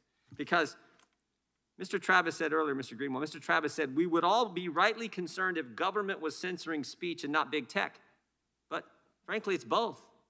Big government censoring speech too, because we had 2 members, Democrat members of Congress, write to AT&T, and they said, we want a specific answer to this question. How many of your subscribers tuned into Fox News, Newsmax, One American News, on UVerse, DirecTV, AT&T TV for each of the 4 weeks preceding the November 3rd, 2020 election? Please specify the number of subscribers that tuned into each channel. So basically tell us who your customers are, how many you have, and what they were watching. Mr. Greenwald, do you find that a little creepy and frightening like I do? The time of the gentleman has expired, but the witness may answer the question briefly. Very briefly, it goes to the heart of the concern that I have, which is I think there's a huge mismatch between the rhetoric that is being offered to justify this bill and what the bill does. If the concern is the failure of local newspapers, then give them the power to negotiate collectively, but not big media, which is so often embedded in the same problems that this committee is discussing. The time of the gentleman has expired. He yields back. I now recognize the gentleman from Maryland, Mr. Raskin, for 5 minutes. Mr. Cicilline, thank you. Mr. Buck, thank you for your leadership on this legislation. Mr. Chavrin, in the district that I represent, we've lost a ton of local newspapers in Montgomery County, in Frederick County, in Carroll County. I remember when I got to Annapolis as a state senator, there were, I think, 4 reporters from the Washington Post. One covered the state house, one covered the state senate, one covered the executive, and one covered the state courts. Today, they've got 1 reporter trying to cover all of state government, and that creates a serious problem in terms of transparency and integrity and corruption. So this goes right to the heart of why we have a First Amendment in democracy. It's all about self-government and making sure that people understand what government is doing. If we pass this legislation, is there actually a hope of reviving local papers, or are we just trying to arrest the erosion in the numbers of journalistic entities that exist right now? Oh, absolutely revive. I mean, what you're seeing is the audience for that product is bigger than ever. The engagement with audiences is intense. Again, you're looking at an industry that has many, many more readers than it ever did in whatever the golden print era was. But the finances are much, much worse. So and the reason why that is the digital intermediaries, Google and Facebook in particular, that stand between us and our audience, take most of that value, and that has to be addressed. Mr. Chavrin, some of our colleagues have been railing about what they call cancel culture. I just made a quick list off the top of my head of some people that right-wing conservatives have tried to censure or cancel privately or publicly, or defund or boycott. Here's some of them. Congresswoman Liz Cheney, who they tried to kick off of her chairmanship of the House Republican Conference. Senator Bill Cassidy from Louisiana, Senator Richard Burr, any of the 17 Republican members of Congress who voted to impeach and convict Donald Trump for inciting violent insurrection against the Union. ABC, Acorn, TV host Samantha Bee, Campbell's Soup, the Dixie Chicks, New York Times reporter Sopan Deb, comedian Kathy Griffin, Guinness, Hallmark, CNN commentator Mark Lamont Hill, Nike, Pepsi, the New York Times, the words climate change and science-based in numerous government agencies and documents, Starbucks, Target, and on and on and on. So do you find that the cancel culture is limited to one side of the political spectrum, or do you think there's a lot of right-wing cancel culture out there which really got this whole, all the engines of censorship revved up? Congressman, I come at this, again, representing the people creating quality journalism. And the best answers for all of this is to have the most amount of good information, good journalism out there possible. And we currently have a system that devalues that content and constrains our capacity to deliver good information. And the best answer is a diversity of journalism in the system. Okay. Thank you. And finally, Mr. Smith, it's fascinating that you're here advancing the position you have. First, can you tell us how your quasi-monopoly power today to negotiate with isolated, non-organized media publishers gives you a bargaining advantage? And then if we do pass this legislation, do you think this is a transitory and transitional problem, or do you think it's systemic and structural, and we're going to need to keep something like this going forward indefinitely? Well, I would focus on 2 things. First, I would focus, frankly, more on the needs of the smaller publishers. If you're a small news organization, if you're one of these, still 1,500 local county-based publications, I just think it's a lot easier to have somebody negotiate collectively on your behalf. It's a lot easier to have legal counsel work out the terms and conditions. Yeah, I just think you're going to enable them to pursue the kinds of agreements, whether it's with us or others, more easily and effectively. Will this? And then there's a provision in the legislation which says that it's got to benefit the entire industry rather than a few publishers, and it's got to be non-discriminatory with respect to other publishers. Isn't that right? Doesn't that take care of some of the problems that some of our colleagues have been raising about how this might entrench a new media establishment? I think that is helpful, and I think it's important. It's good for you to point it out. I would also just add in response to your earlier question, I don't think that anybody really thinks that this one thing is a panacea. There's more steps that are going to be needed. I agree with Mr. Greenwald that there are other issues that need to be considered by Congress. And let's face it, this is not a problem that government alone can solve. Journalism will have to continue to evolve, and tech companies like my own are going to have to continue to find new creative ways so that journalism and technology can find some way to flourish together in a way that's not happening yet. The time of the gentleman has expired. Thank you, Mr. Raskin. Okay, Mr. Chairman. I now recognize Mr. Stubbe for 5 Unanimous minutes. consent? Oh, sure. The gentleman is Thank you, Mr. recognized Chairman. for unanimous consent. To enter into the record article from last night, Breitbart. Congress wants to give the establishment media a massive handout. Without objection, the chair now recognizes Mr. Stubbe for 5 minutes. Thank you, Mr. Chairman. After years of allowing false information about President Trump and the false Russia collusion information that we saw perpetrating across the American sphere, social media platforms then decided to ban legitimate content about Hunter Biden. This is disturbing because it's a reflection of the role these companies wish to play in dominating civic life and public discourse. But at the same time, the Washington Post and New York Times haven't been the best fact checkers. A concern of mine is that in addressing social media's dominance over the news, we will just end up allowing a different set of actors to do the same thing. My questions are for Mr. Travis and for Mr. Greenwald. How can we tackle this issue to create a fair playing field that promotes free speech and does not suppress ideas that are out of favor with elites in this country? I think it's one of the most fundamental issues of American society today. How do you determine what stories are able to be shared and what stories are able not to be shared? Frankly, I don't consider it partisan at all that when the New York Post has its Twitter account absolutely shut down because of the news story that they are putting out, and all of big tech corresponds in conjunction together, that's the very definition to me of antitrust action. I wrote in my testimony, and I wanted to just hit it. I mean, think about how crazy it is that all of the tech companies in concert, whether you agree or disagree, and I come to this from a completely nonpartisan issue, whether you agree or disagree with what the President of the United States at the time, Donald Trump, was doing on social media, everyone out there should be terrified of how quickly everyone shut him down. Listen to this. In January of this year, Facebook, Twitter, Google, Spotify, Snapchat, Instagram, Shopify, Reddit, Twitch, YouTube, TikTok, and Pinterest all either banned or restricted the democratically elected President of the United States from speaking to the country on their platforms. Right now, Donald Trump may be the focus, but big tech has set the precedent that if they want to shut anyone down, even the most powerful person in all of democracy can be shut down. So how do you regulate the power that big tech has grabbed? I think the question that you're asking is probably the most central and important question that confronts our country today, because Trump will not be the last figure to have this happen to him. That's my concern.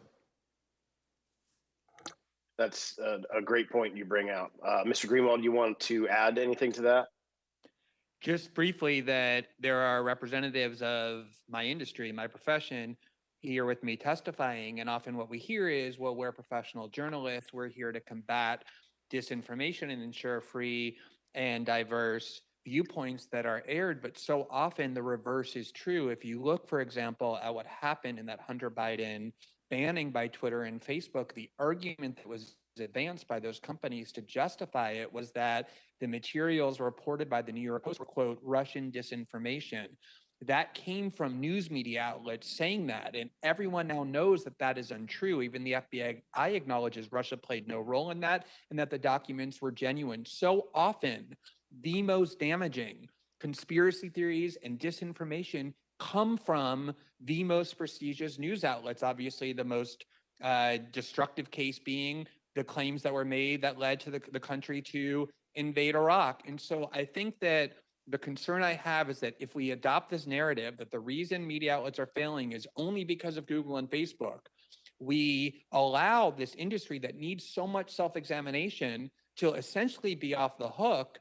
And if you allow the biggest players, the New York Times, Jeff Bezos' Washington Post, to be at that table and give them an antitrust exemption, you're essentially creating now two consortiums instead of eliminating the one that's at the root of all the problems. Well, and I personally believe that until we address Section 230 reforms and liability protection reforms that these companies have, that we're never going to see a change in the behavior, because if we simply just split up the companies, they're still going to act and behave in the manner in which they're acting because they have liability protection to do that. And I would encourage any of my Democratic colleagues on this committee or on the full committee, if you want to work together on that issue, I have a bill, would love to sit down with you and talk to you about it. And my time is almost expired. I yield back, Mr. Would the gentleman yield? The gentleman's time has expired. Oh, I'm sorry, yes, 6 seconds. Okay, if I can have back the 9 of when I said it, I'd be thrilled. Well, he hasn't yielded yet, so the time is now expired. I thank the gentleman. I mean, if you have a quick point you want to make, you've had two opportunities to speak. I'm trying to be fair. I just wanted to add on to his question very briefly for Mr. Greenwald. If we have collective negotiations for small... No, Mr. I'm sorry, I'm not going to let you ask another question. It's 18 minutes beyond the time. So Gentlemen, I was just going to ask... Maybe someone will have an opportunity to yield to you. I now recognize the gentlelady from Washington. if I could inquire from the chairman. Yes. Within your legislation, would bloggers and other people who view themselves as journalists Mr. I'm happy to have a conversation with you offline. We have Ms. Jayapal. It's her time. She's recognized for 5 minutes. Thank you, Mr. Chairman. This is such an important hearing on the consequences of failing to protect a backbone of our democracy, our free and independent press. In Seattle, we're very fortunate, even though that we've lost many of our newspapers. We do have one of the few remaining family-owned newspapers in the country, and they've taken the leadership in the creation of a new national initiative called Save the Free Press. But even for a larger newspaper like the Seattle Times, the struggle to compete against big tech is serious, from the loss of ad revenue, the forced provisions that tech platforms impose on them, and the co-opting of locally produced news content with little to no compensation by big tech news aggregators. Mr. Smith, you've departed from some of your tech leader colleagues in not only saying that government must play a role in regulating big tech, but then actually holding to that. In fact, I remember during our hearing with the 4 CEOs last year, several of them said that they welcomed government regulation. But let's talk about what just happened in Australia when the government passed a law to require big tech platforms to negotiate with and compensate news platforms for the content they produce. Google decided to play hardball and shut down its operations in Australia. They argued that Australia's news media bargaining code would undermine the open internet. Microsoft, however, supported Australia's news media bargaining code. Can you tell me why and quickly what happened when you voiced your support? Well, yeah, I mean, look, one of the reasons I suppose I'm here is because we got drawn into the same issue in Australia, and we weren't really part of it until Google told the nation of Australia that if its legislators passed a law that is not entirely dissimilar from this one, it would boycott the entire country. And we looked at the law and we read it and we thought, well, it seems pretty reasonable to us. And so Satya Nadella, our CEO, and I called the Prime Minister, Scott Morrison, and we said, look, if Google wants to leave Australia, we'll stay and we'll increase our investment and we'll abide by the law. We'll share revenue with journalists. We're happy to run a search business at a lower margin than Google. And we think that there's some room for all of us to succeed together. And within 24 hours of my going on Australian television to endorse the law, Google called up and said they would reverse course and stay instead. And, you know, look, to be honest, I think that is a challenge we have to look at head on. When companies start threatening countries, and saying that if their legislators pass laws they don't like, they'll pull up and leave, then something seems a little out of whack. And I think, trying to restore what has always been the case, which is namely that no one should be above the law, no person, no government, no company, no technology. I think that, that's in part where this started. I think that's in part where this needs to go. And along the way, let's please ensure that journalism can do what it needs to serve all of us. Thank you, Mr. Smith. Mr. Shavern, Google argued that the Australia News Media Bargaining Code imposes essentially what's been referred to by some as a link tax. What do you think about that argument? It was just wrong. There's no link tax in the legislation, and particularly all the rhetoric around breaking the internet was just flat wrong. The fact of the matter is, what it really asked for was a fair deal between news publishers and Google across the whole range of Google products. And really the test is now in terms of how Google is going to address the mass of small publishers in Australia and really use the code. And we're looking forward to seeing that outcome. But no, it wasn't a link tax, and we have nothing here about a link tax at all. Thank you. Mr. Schlois, in your testimony, you emphasized that mergers between major media companies have eroded news beats across the country, and the power of big tech mirrors a broader crisis of consolidation across news industries and indeed our entire economy. In addition to scrutinizing these mergers, what are other solutions that this committee should consider? And are there other funding models that we should actively be promoting as well? Yeah, I think so. One of the major things, right, is making sure that whatever we do is tying into actual jobs in local journalism, because we've seen that whether companies are just going to be making a bunch of money by pushing profit margins as high as possible, or if they get a blank check from the platforms, we don't necessarily have any accountability or transparency to make sure that they go to jobs. I think more regulation to try to limit hedge funds in this space would be really key, because as folks have said before, one of the ways that we can save the solution and solve it is by providing more competition in the market, by providing more and more local news jobs. I also think that finding ways to support nonprofit and sustainable organizations is a way about that as well. Excellent. Thank you so much for those important comments. And thank you, Mr. Chairman. I yield back. The gentlelady yields back. I now recognize the gentleman from North Carolina, Mr. Bishop, for 5 minutes.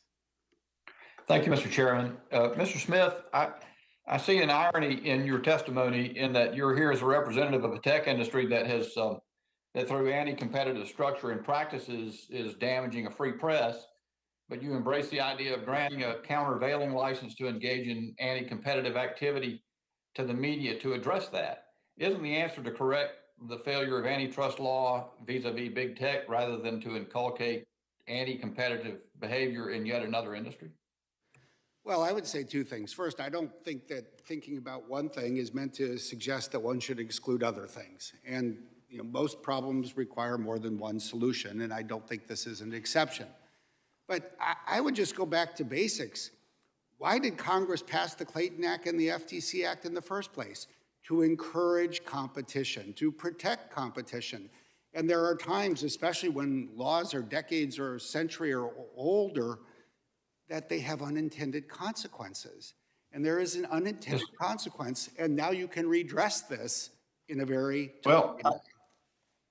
Thank you, Mr. Smith. That's exactly what I'm concerned about. So let me go to Mr. Greenwald and ask you, the chairman said in response to your comments, Mr. Greenwald, that we're going to both attack the anti-competitive practices of big tech and give an antitrust exemption to media content producers. And wouldn't it be preferable only to do that, which will improve the competitive environment and forbear from regulation that might have unintended consequences that would concentrate power or permit any competitive activity by particularly big media outlets? I think it's exactly correct. One of the reasons why I was so excited about the report issued by the subcommittee in October was because it was designed to finally address the problem that is a serious menace for the health of our democracy, which is anti-competitive behavior on the part of one industry. And so to have the solution be to empower another industry that has immense problems of its own and that often works hand in hand with that tech industry, be able to replicate those problems makes little sense to me, especially because the chairman said, and he's right in theory, that, well, if we do this, it doesn't preclude us from then doing this broader agenda. But the political reality is that if you start giving the most powerful industries like the media a reason to stop caring about big tech monopoly because now they have what they want, which is license to do the same thing, you're going to be diluting political support for these broader solutions. Thanks, sir. Mr. Shavern, quickly, if small and diverse outlets are those that are most in need of protection, why grant an antitrust exemption to the New York Times, Washington Post, MSNBC, CNN, and Fox News? Well, I fundamentally, the larger outlets already have the capacity and some degree of leverage to get their own deals and arrangements. And again, we saw with News Corp, by the way, people talk about News Corp a lot. News Corp currently has a global deal with Google. This bill is not about News Corp first and foremost. It is, but the whole industry itself, from the largest to the smallest, but particularly the smallest, are in a deeply subservient relationship to two companies that have been allowed to grow and dominate their spaces with a completely hands-off approach from the government for too long. And we Thanks, need Mr. an answer Shavern. now. Yeah, I get your point, and I think they're picking out the right answer is what we need to be doing. Mr. Travis, finally to you. Mr. Raskin, his question suggested that sort of criticism and condemnation is the same as cancel culture, and I value robust and unlimited criticism, like North Carolina Republican Party's censure of Senator Burr for his impeachment vote, for the revulsion at Kathy Griffin's holding aloft the apparently severed and bloody head of the sitting president. But isn't cancellation something different, where you destroy somebody's career, position, or livelihood in retaliation for a particular view? Yes, I think it's a well-put question. To me, cancel culture is the difference between I disagree with you because, and I disagree with you and you don't have the right to make a living because of your opinion. Cancel culture takes it beyond the debate and goes to actually trying to cut someone out of the debate completely, argue about ideas, argue about decisions.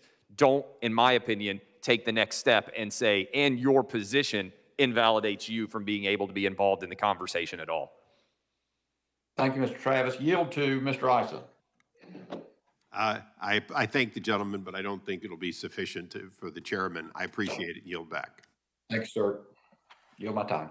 The chair now recognizes the gentlelady from Florida, Ms. Demings, for 5 minutes. Thank you so much, Mr. Chairman, and to the ranking member as well for this very important, I think, hearing during such a critical time as we discuss these issues. I also want to thank our witnesses for being so thorough and informative this morning. You know, I think we're all in agreement that the way we consume news has changed tremendously through the years. And Mr. Jeffries touched on this a little bit, but with Ms. Barr, but I want to ask this question to Mr. Chevron in a somewhat different way. We know that the majority of Americans now get their news basically through online platforms. And many of the newspapers have made that shift. They have more and more online readership. But could you please talk a little bit about why they still continue to struggle? Certainly, and thank you for the question. You know, most of my members, from the smallest to the largest, are primarily digital businesses, and they certainly see their future as delivering news content online to, by the way, bigger audiences than ever.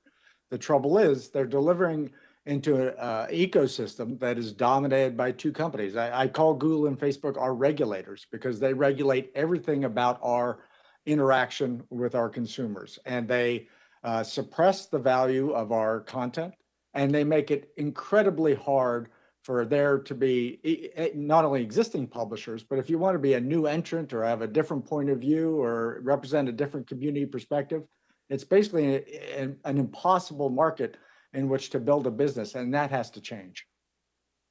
Thank you. And you've also talked about, or we have heard that collective bargaining efforts really only benefit the largest of countries and or companies and kind of leave the smaller guys out, if you will. Could you talk about how collective bargaining, how can we ensure that collective bargaining efforts would also benefit the independent and smaller organizations. Yeah, absolutely. And I mentioned this in my my written testimony for the committee. The collective action is primarily benefits those who don't have another way to assert their value, right? It is a primary benefit for small and local publishers to be able to fight for themselves. The larger, as we saw in Australia, by the way, what happened is, as Mr. Smith noted, the larger publishers had some capacity to get their own individual deals. And now the code itself, the code is primarily impacting small and community publishers who are able to band together and have a voice, because without that, they have really no hope. Thank you so very much. Mr. Sloyce, I think it's interesting that we are having this conversation today as I am reading the Kerner report, yet again, trying to understand some of the challenges that we face in our country. I know that News Guild has been critical of consolidation. Could you please explain a little bit how consolidation actually impacts diversity in newsrooms? Absolutely. So we represent, in your district, the folks at the Orlando Sentinel, and along with them, 16 other newsrooms across the country, just in that one group. Consolidation, when big companies gobble up these smaller local news outlets, whether they're online or in print, what they do is they'll pull out copy desks, they'll pull out design work, and they'll shift that to these like hubs.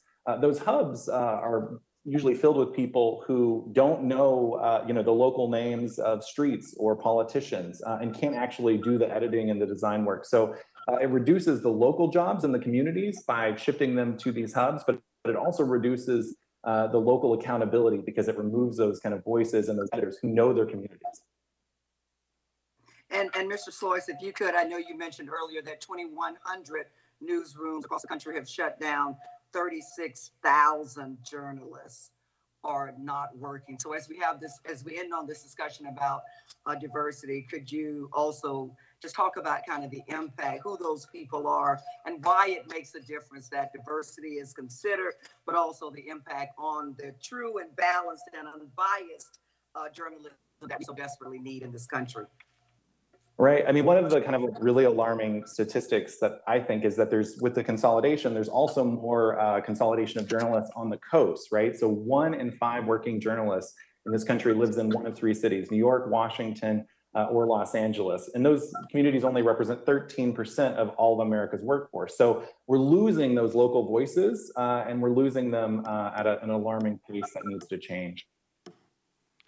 Thank you so much, Mr. Chairman. I yield back. The gentlelady yields back. I now recognize Ms. Spartz, the gentlelady from Indiana, for 5 minutes. Thank you, Mr. Chairman. Since Alexis de Tocqueville was brought up at the beginning of this meeting, I wanted to tell you that as someone who's a big fan of him, and actually his books should be recommended reading in American schools. They were recommended reading in post-Soviet schools when I lived back in Ukraine. It's probably one of the big reasons why I'm in Congress today. I wanted to quote him quickly. He said, "The American Republic will endure until the day Congress discovers that it can't bribe the public with the public's money." I think it's a very valid statement. That go back to the discussion today. I actually add my name to this bill because I believe I would like to have a bipartisan discussion on that issue. And I believe there is still some work to do, but I appreciate Congressman Cicilline and Bach working on this. And I think we had some discussion, what this potential issue could be. Could we actually give more power for collusion from some larger stakeholders in this industry? Or we can have also, more dictatorship of opinion and excuses why some of the people are not, or media is not really well presented on this big search engine. So my question is, what are the ideas and thoughts you have? And I know maybe we should go further. When I work on the reform on healthcare, we had a lot of issues with employment non-competes provision between hospitals and doctors, and some of the reporters brought up similar issues in media industry. So we also need to look at the proper due process for appeal. We see what happened with Parler and some other conservative applications, or even some other applications that try to get on this platform. So my question is for Mr. Travis, Greenwald, and Smith, if you can quickly just say, what are the things we really should look to make sure that we do not have this piecemeal approach and can create some unintended consequences? It's a really broad question, and I think it's a really important question as well. To me, what we need to have first and foremost is regulation of the big tech companies. I think Mr. Smith has done a really good job of elucidating that this is not a one-size-fits-all policy, and there isn't any one thing you can do that solves the larger issues in our democracy as it pertains to the power of big tech. What I see, and I can speak to specifically for myself and the company that I run, is there are lots of companies like mine that the difference between making money and losing money is what the algorithm that Facebook chooses to put into play on any given day is. And the consistency of the rules that are being applied in a content neutral fashion does not exist. And the power there, we have effectively given over, I truly believe this, the right to determine what a First Amendment violation is out of our courts, and we have given them to the big tech companies instead. And that represents a chilling effect. Because I'll tell you this right now, the business side of my company, they said, hey, I don't know necessarily that we want to share internal data and upset Facebook and other tech companies because they have the ability to vice grip control in many ways businesses. And there are tons of them that are going to watch this clip and they're going to see the data that we shared and they're going to say, hey, that happened to us too. We didn't say anything because we hoped it was just going to go away. So I think it's not a fair fight right now. And the fight needs to be more fair. And to me, ultimately, that's what government's job should be. Create the standards and fair play to allow a fight to be fair in this industry. Thank you. If you can, Mr. Greenwald and Mr. Smith, add quickly, because I want to yield some time to Congressman Issa too. Can I just say? I can just go. Oh, go ahead. Sorry. Well, I would just say very quickly in terms of additional ideas. One, consider the additional measures that should be put into the JCPA, borrowing from parts of the Australian law. Two, focus on the lack of competition in the digital advertising market itself, because that's where most of the advertising revenue and profits are being trapped. Three, think about the conversation before about the needs of communities of color. I think there are a lot of ideas that could be pursued there. And fourth, look, there is this big issue. It's sort of called modernize Section 230. And if we're ever going to get everybody together and thinking about this, we probably have to think through that piece too. Thank you.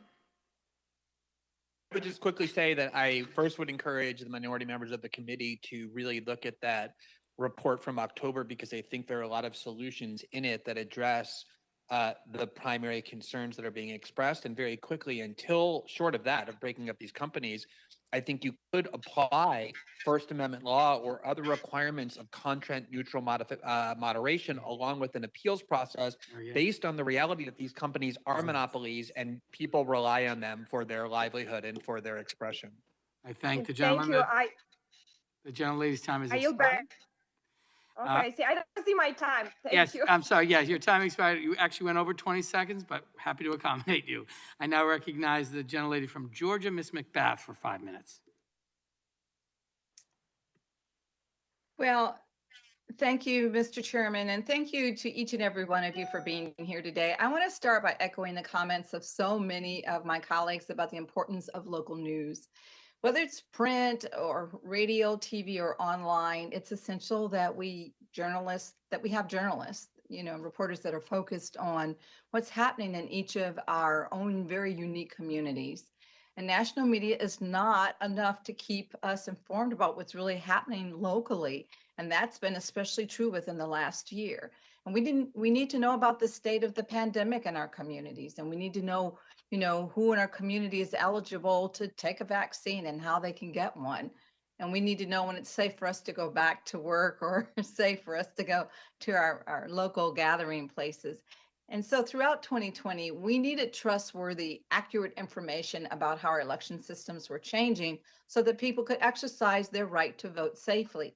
Here in Georgia, I represent Georgia, where we had runoff elections, and it was critical to have reporters and news sources who continued to focus on getting accurate information to voters well beyond November. Mr. Barr, your testimony really focuses on the importance of local news, and the investigations that you shared are great examples of the power of local journalism. I just want to start by giving you a brief opportunity to respond if there's anything you feel that you didn't get to fully address. Thank you very much. I would start by saying the foundation of all journalism starts in local communities. The stories that tend to bubble up into the national papers often have their root in what happens locally. So to give you a very current example, in Houston and San Antonio, where we own television stations, as you all know, we recently dealt with a horrific power grid failure that resulted in people dying, resulted in homes having frozen pipes, people losing lots of money on trying to repair things, and it was quite terrible. It was the role of the local broadcasters in that situation that really helped keep people informed and keep them ultimately safe, because in Texas, it's not common to have a freeze like that. So it was very, very important that we were there, and we were there both on television and obviously online when the power failed and they couldn't reach us otherwise. Okay, thank you so much for that answer. Mr. Chevron, many newspapers have recently switched to a subscription-based model to compensate for ad revenues. While many people are willing to pay for reliable local news, I'm concerned that a subscription might be considered a luxury in households already making tough financial decisions due to COVID. This in turn could mean that those households get lower quality information as they turn to social media for answers to important questions about the pandemic or exercising their right to vote. How can we make sure that everyone, regardless of their financial situation, has access to reliable quality news? Great, thank you for the question. Subscriptions are centrally important to the industry and will continue to be even more important. But there is this component of if you can pay, you get, and if you can't pay, you don't get. And we need a digital ecosystem, social media and other delivery systems that sustainably provide critical information to communities.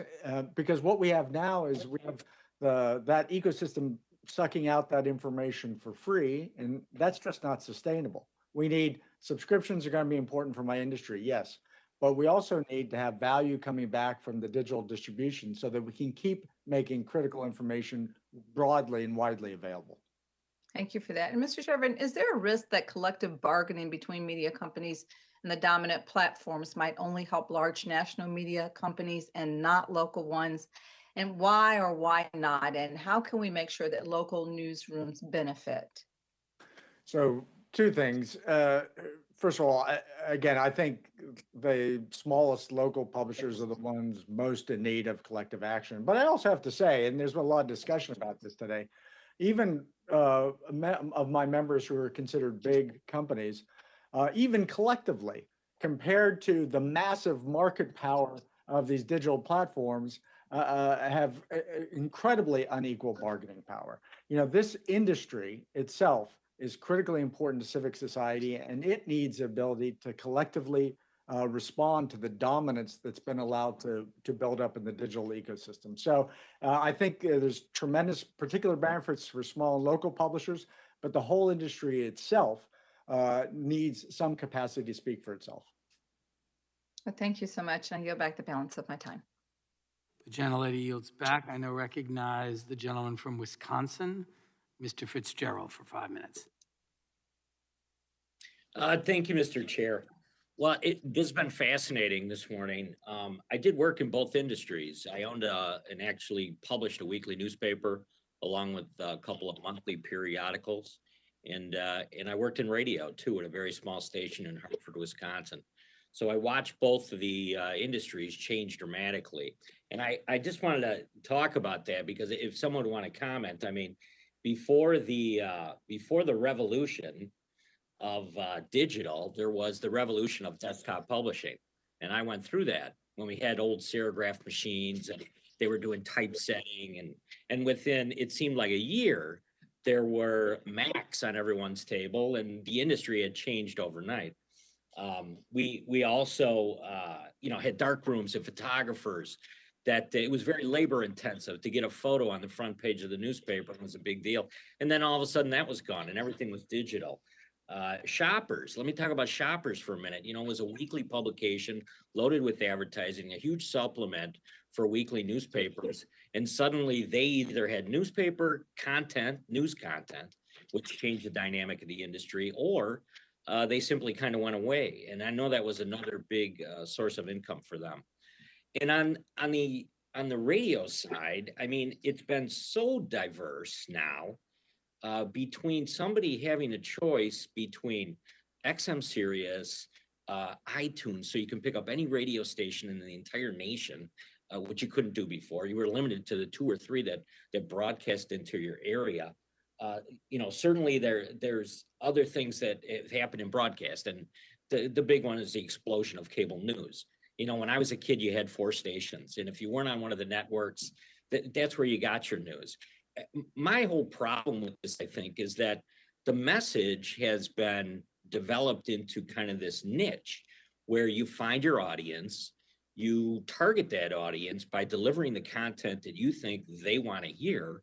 And the reason for that is because you can generate the revenue then. So it's really had a direct effect, I think, on straight news. And I think that's one of our bigger issues right now, which is why there's all these ancillary issues related to what journalists are reporting, is because it's not making any money. And I go back to 230 again. I think that, you know, one of the most important college classes I ever had was called Law of the Press. And in that class, they talked about libel. And any newsroom that I've ever been in, and any editor who is responsible for the content, but always has kind of, you know, it's going to be either the general manager at the radio station, or it's going to be certainly, you know, the publisher of the paper or the chain of papers, always looking over that editor's shoulder, making sure that they don't put them in jeopardy when it comes to the law. And I think, you know, what we've developed, and maybe it was a blunder by Congress, I'm not sure, but when 230 was put in place, that allowed those entities that could benefit from that exemption to flourish beyond what anybody could have possibly imagined at that time.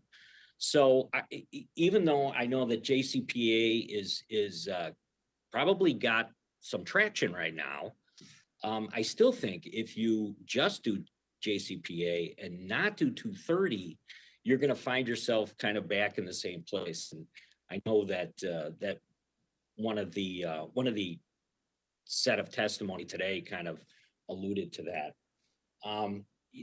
You know, I'm just gonna, the last thing I wanted to ask maybe Mr. Greenwald, because maybe I think you're probably the best position to answer this, but what's your demographic? Who are you trying to get to? Who do you think is most interested in your content? I have 3 sons, and 2 of them are in their 30s and 1 is 28 years old. I've never seen a newspaper in their hand, but I've also never seen them without their phone in their hand. So, you know, that's a big part of what this discussion has become, I think, is who are these groups? Who are we reaching out to? And does the media feel a responsibility to kind of, you know, tailor their content to these individuals? Yeah, it's a great question, and it goes back to the point I and several other people were alluding to earlier about the collapse of trust in media. And I think what you said is exactly right, is that as media outlets have confronted an increasingly difficult climate in which to not just profit, but sustain themselves financially, the model to which they've turned is one which feeds partisan audiences, not what they should hear, but what they want to hear, which in turn erodes trust in journalism even further. And I think that until that problem is addressed in terms of what is journalism and the media industry doing that's causing a loss of trust, even if people are still consuming it, these problems are going to continue to linger, and this legislation might actually make that worse. The time of the gentleman has expired. Thank you, Mr. Yeah. I now recognize the gentleman from Georgia, Mr. Johnson, the chair of the Intellectual Property Subcommittee, for 5 minutes. I thank the gentleman for holding this hearing, very important. And I thank the witnesses for being here today. The vitality of a broad, diverse journalism field is imperative to the success of our republic. and any threat to the independent functioning of the Fourth Estate necessitates both intense scrutiny and decisive action from this body. This is why earlier today I asked to join Chairman Cicilline as a co-sponsor of his legislation, the Journalism Competition and Preservation Act of 2021. We should recognize that a free and vibrant press is essential to the workings of our democracy, not just bringing national and international news to the public, but also bringing local news to consumers who need to know what's going on in their local communities. There's a danger in all news becoming nationalized, and I'm afraid that is where we are headed today, given the fact that local news gathering organizations can't afford to stay in business because their ad revenues have dwindled and they have lost control over the publication of their content. Unfair and anti-competitive practices by online platform giants are literally killing the ability of consumers to receive robust and probing local news coverage. Local broadcasters and local print media are trusted sources of news and information for 330 million Americans. And in the Atlanta media market, I'm kept informed about what's going on throughout my district and beyond. They covered news about the civil rights demonstrations in Atlanta last summer and the long lines at the polls last June and again in November. And they continue to provide much needed local airtime on the impact that the pandemic has had on schools, businesses, minority communities, and healthcare in local communities in the Atlanta market. They're keeping us up on what our legislature is trying to do to curtail and limit our right to vote. Today, I stand up for local news gathering organizations. The value of local journalism and the diversity of voices it amplifies is more important now than ever, as the public has moved to the online marketplace as the platform through which they receive news coverage. Ad revenue is the mother's milk for all news gathering organizations, and unfortunately for them, that same ad revenue is being siphoned off by the digital platforms that use their content to attract those same ad dollars. This committee's digital market report released last Congress found that two companies have a duopoly over the digital advertising market, Google and Facebook. In particular, the committee found that these two major companies act as gatekeepers, and their decisions on how to display content and any changes to their algorithms can significantly affect the traffic to a news publisher's website. Mr. Shavrin, how does Facebook and Google's ability to act as gatekeepers to news content on their platforms directly affect the viability of news publishers? Great, thank you very much. One of the things we know about news content is it's highly engaging. People go to Google and Facebook products to find out about what's happening in the world, to get updates, and they do it again the next day and the next day after that. And so it draws a lot of audience. It also, that content acts as an antidote for the platform's misinformation problem. So it benefits the platforms tremendously, and very little of the value, though, is returned to publishers. So at the same time that our content is more important and more valued than ever, there's very little return to actually sustain the creation of it. And that's essentially what we need to fix if we want a future for local news. Thank you, Mr. Barr, or I'm sorry, Ms. Barr. If Congress is unable to level the playing field, what does the future look like for local news gathering organizations? Thank you very much for that question. We would probably find ourselves increasingly unable to maintain the level of coverage that we have in our local markets. So when a major event occurs, or even a minor event, we might have fewer people to cover a school board hearing, a government agency that's being critiqued, or we might have trouble with covering a major hurricane. It would just make it more and more difficult for us to cover the markets in which we live and work. Thank you, Mr. Shavern. How has the enforcement? I'm sorry, or the lack time of the gentleman has expired. I thank the chairman. I yield back. The gentleman yields back. I now recognize the gentleman from Utah, Mr. Owens, for 5 minutes. He was on the screen. There he is. Thank you. Thank you, Mr. Chairman and ranking member. Thank you for holding this hearing today. And to the witnesses, I really do appreciate you sharing experiences. We've heard a lot today about the council culture invading our society, but I need to say something a little bit more than that. There's a reason why I'm passionately fighting this current council culture, because what I've seen, what counseling a culture truly looks like with my upbringing. Counseling a culture looks like intimidation of young Black students entering University of Alabama to break the back of segregation in 1973. Counseling a culture looks like police and attack dogs waiting at the end of Selma Bridge in 1965.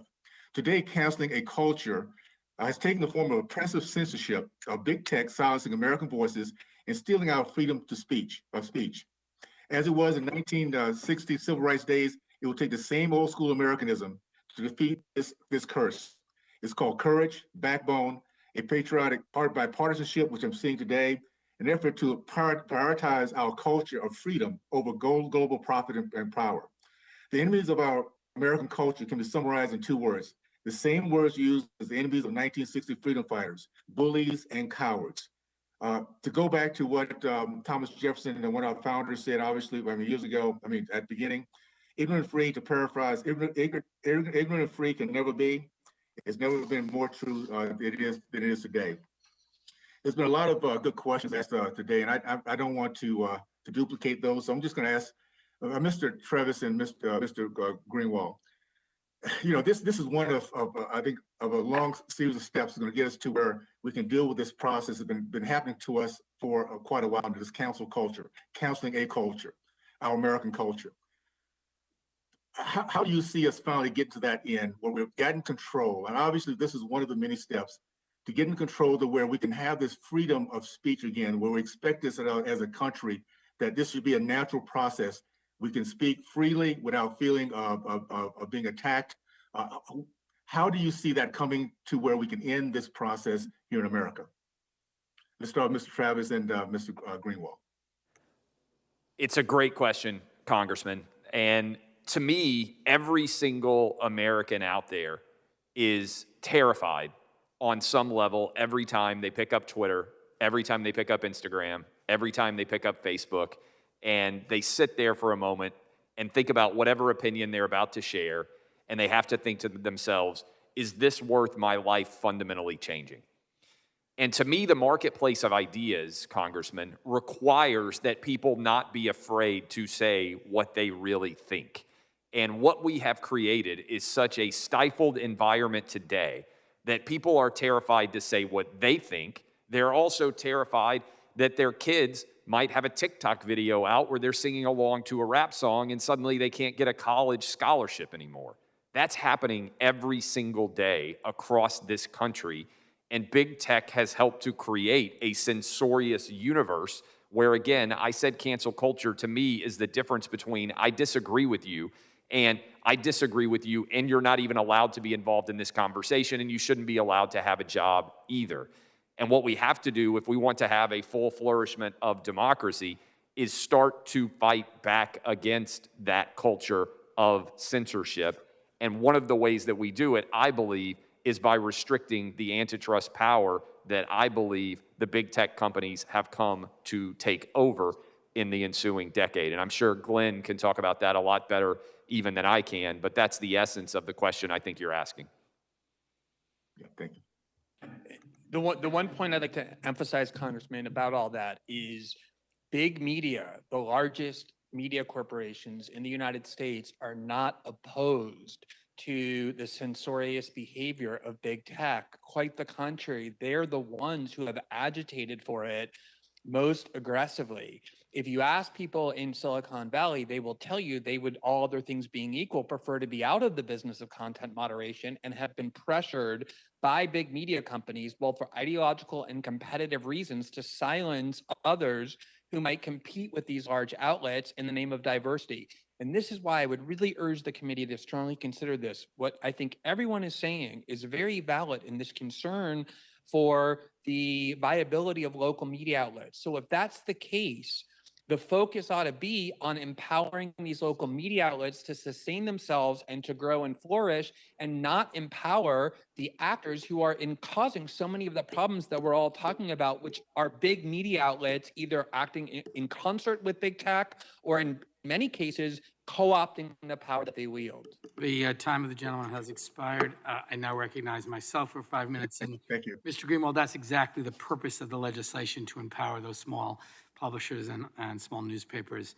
And Mr. Chairman, I want to start with you. You know, a few years ago, Facebook's head of new partnerships, Campbell Brown, told publishers that if they don't work with Facebook, they will end up, quote, in hospice. She reportedly said, and I quote, "We will help you revitalize journalism, but in a few years, the reverse looks like I'll be holding your hands with your dying business like in hospice," which is pretty powerful language. And our investigation found that Google or Facebook can change an algorithm, and in doing so, can have a devastating impact on traffic to a news publisher's website. One publisher explained an incident where Google made a change to its search algorithm that slashed traffic to the publisher's website by 50%.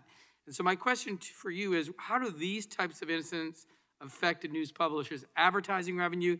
And have news publishers raised their concerns directly with Google and Facebook? And if so, what was their response? Thank you very much. Yeah, that fascinating quote.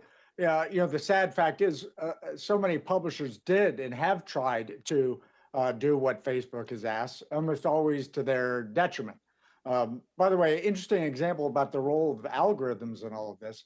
There's been some really good reporting about after the last presidential election, Facebook made the decision to increase the amount of news from reliable professional news sources. And then they decided to turn it down again. So they actively manage the amount of quality journalism that the public is exposed to.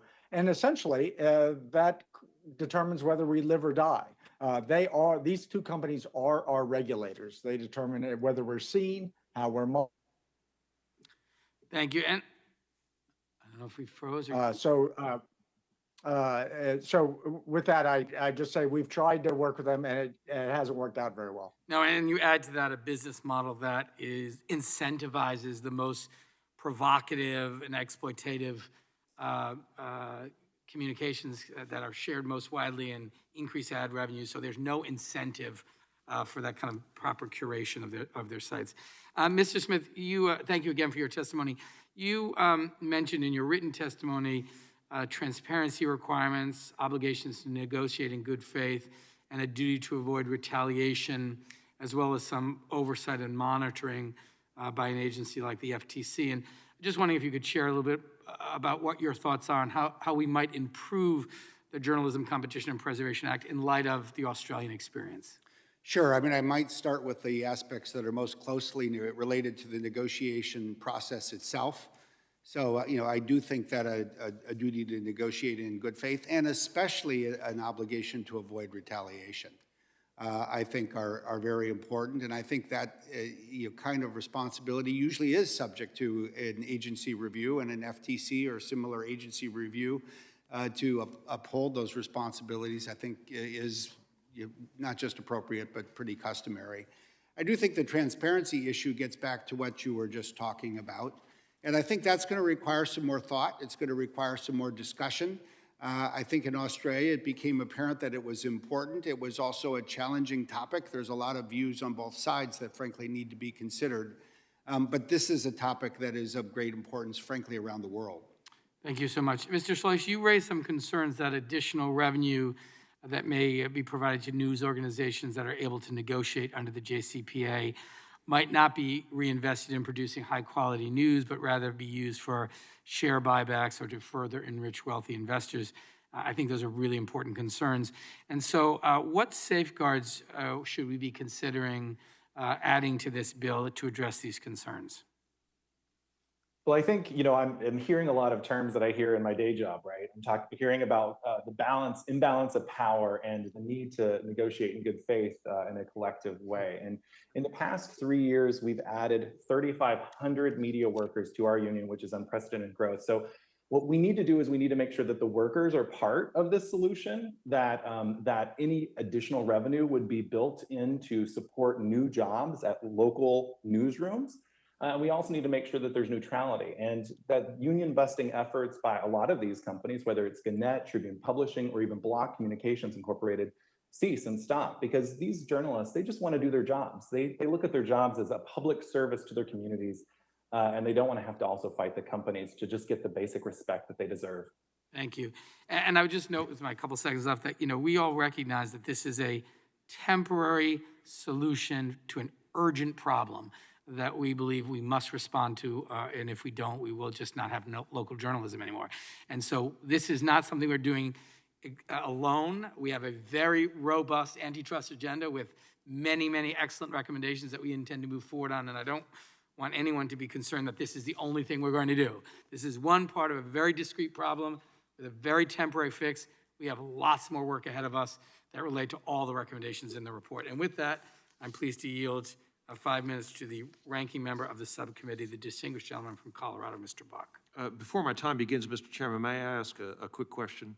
Of course. I think part of the discussion today is about the bill and whether it intends to cover startup organizations and various others. And I just want to mention a few of them, if I may: Daily Caller, Daily Wire, Washington Examiner, Washington Times, Spectator, Blaze, National Review Online, Daily Signal, Breitbart, Federalist, and Mr. Greenwald's former employer, The Intercept. Are those all intended to be covered by the definition that we have in here, news content creator? Yeah, they are not only intended to be covered, they are covered because it is content neutral, and all of the organizations you described are producers of content. And when Mr. Breitbart started Breitbart in his garage, would that be covered by this?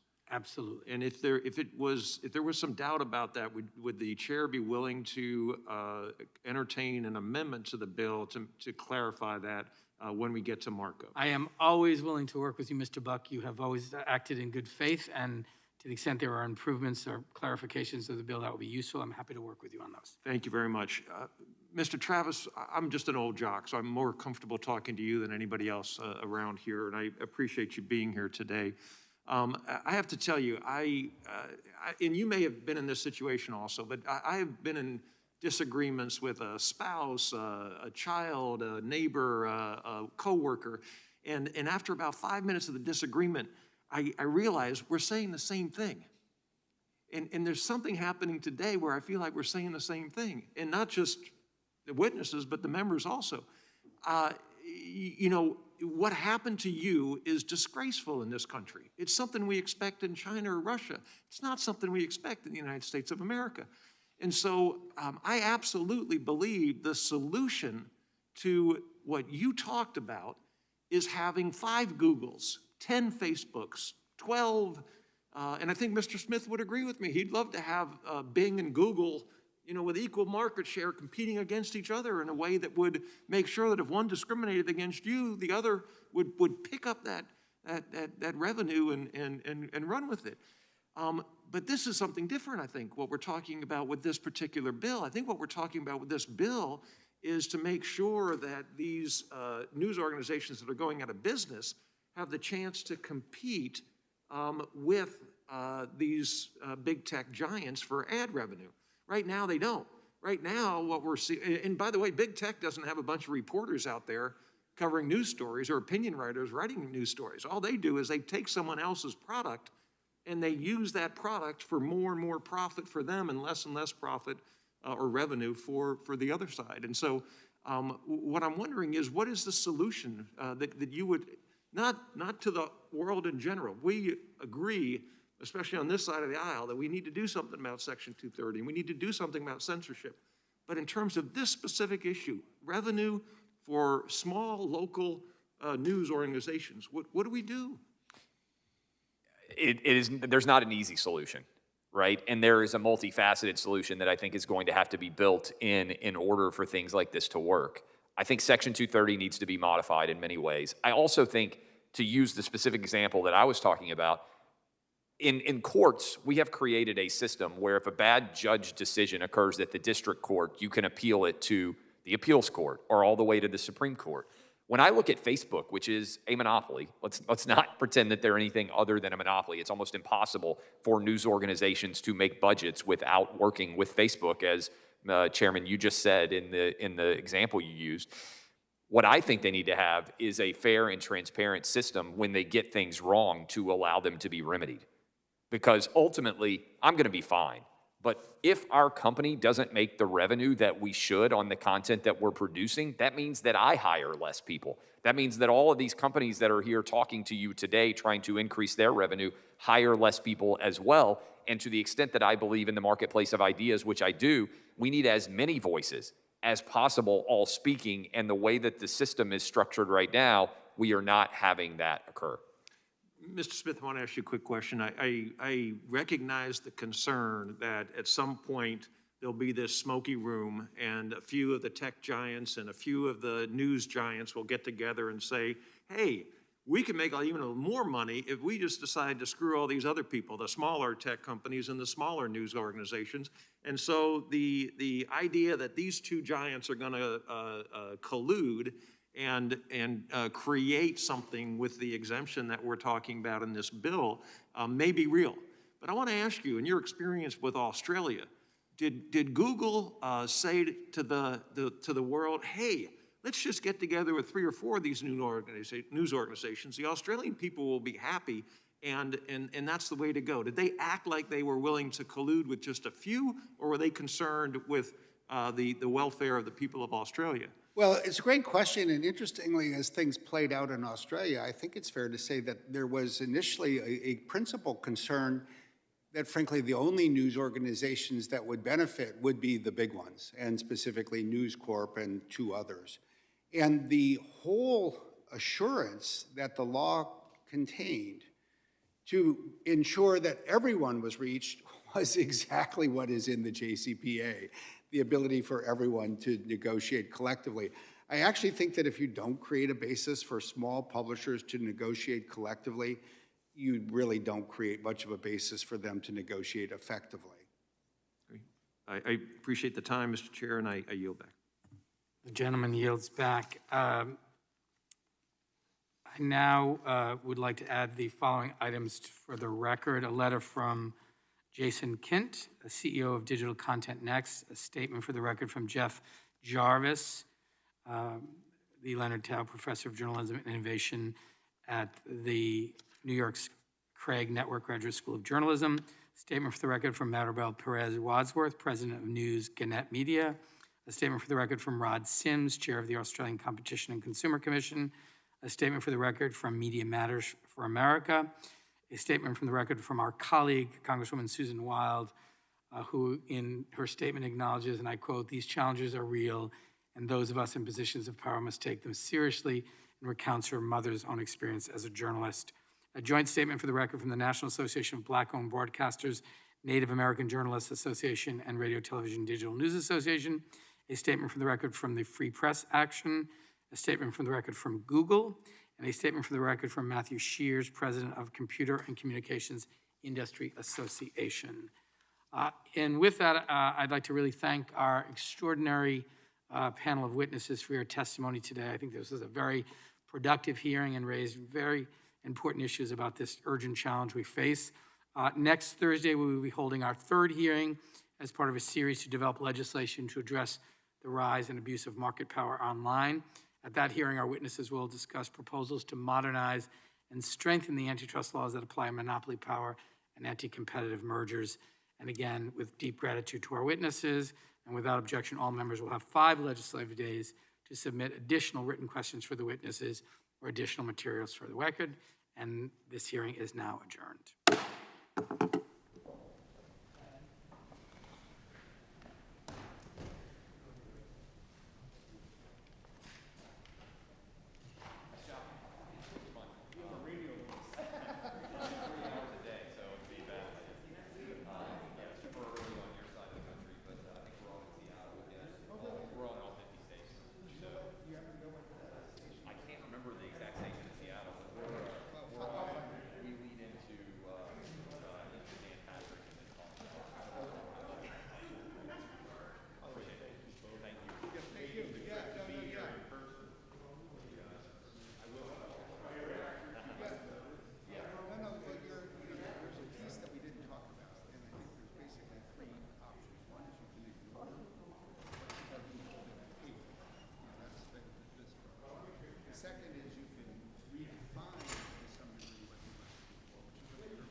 can't carve out the rules.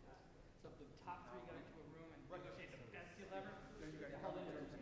But when you keep going to most favored nation, you end up with, okay, then I won't negotiate any better than that. This is why you have free negotiation. Yeah, but it is still good faith to say, I've already done this one, you guys can take the rest, or I'm gonna take a pass. You know, and a lot of that is statutory copyright payment has an issue. But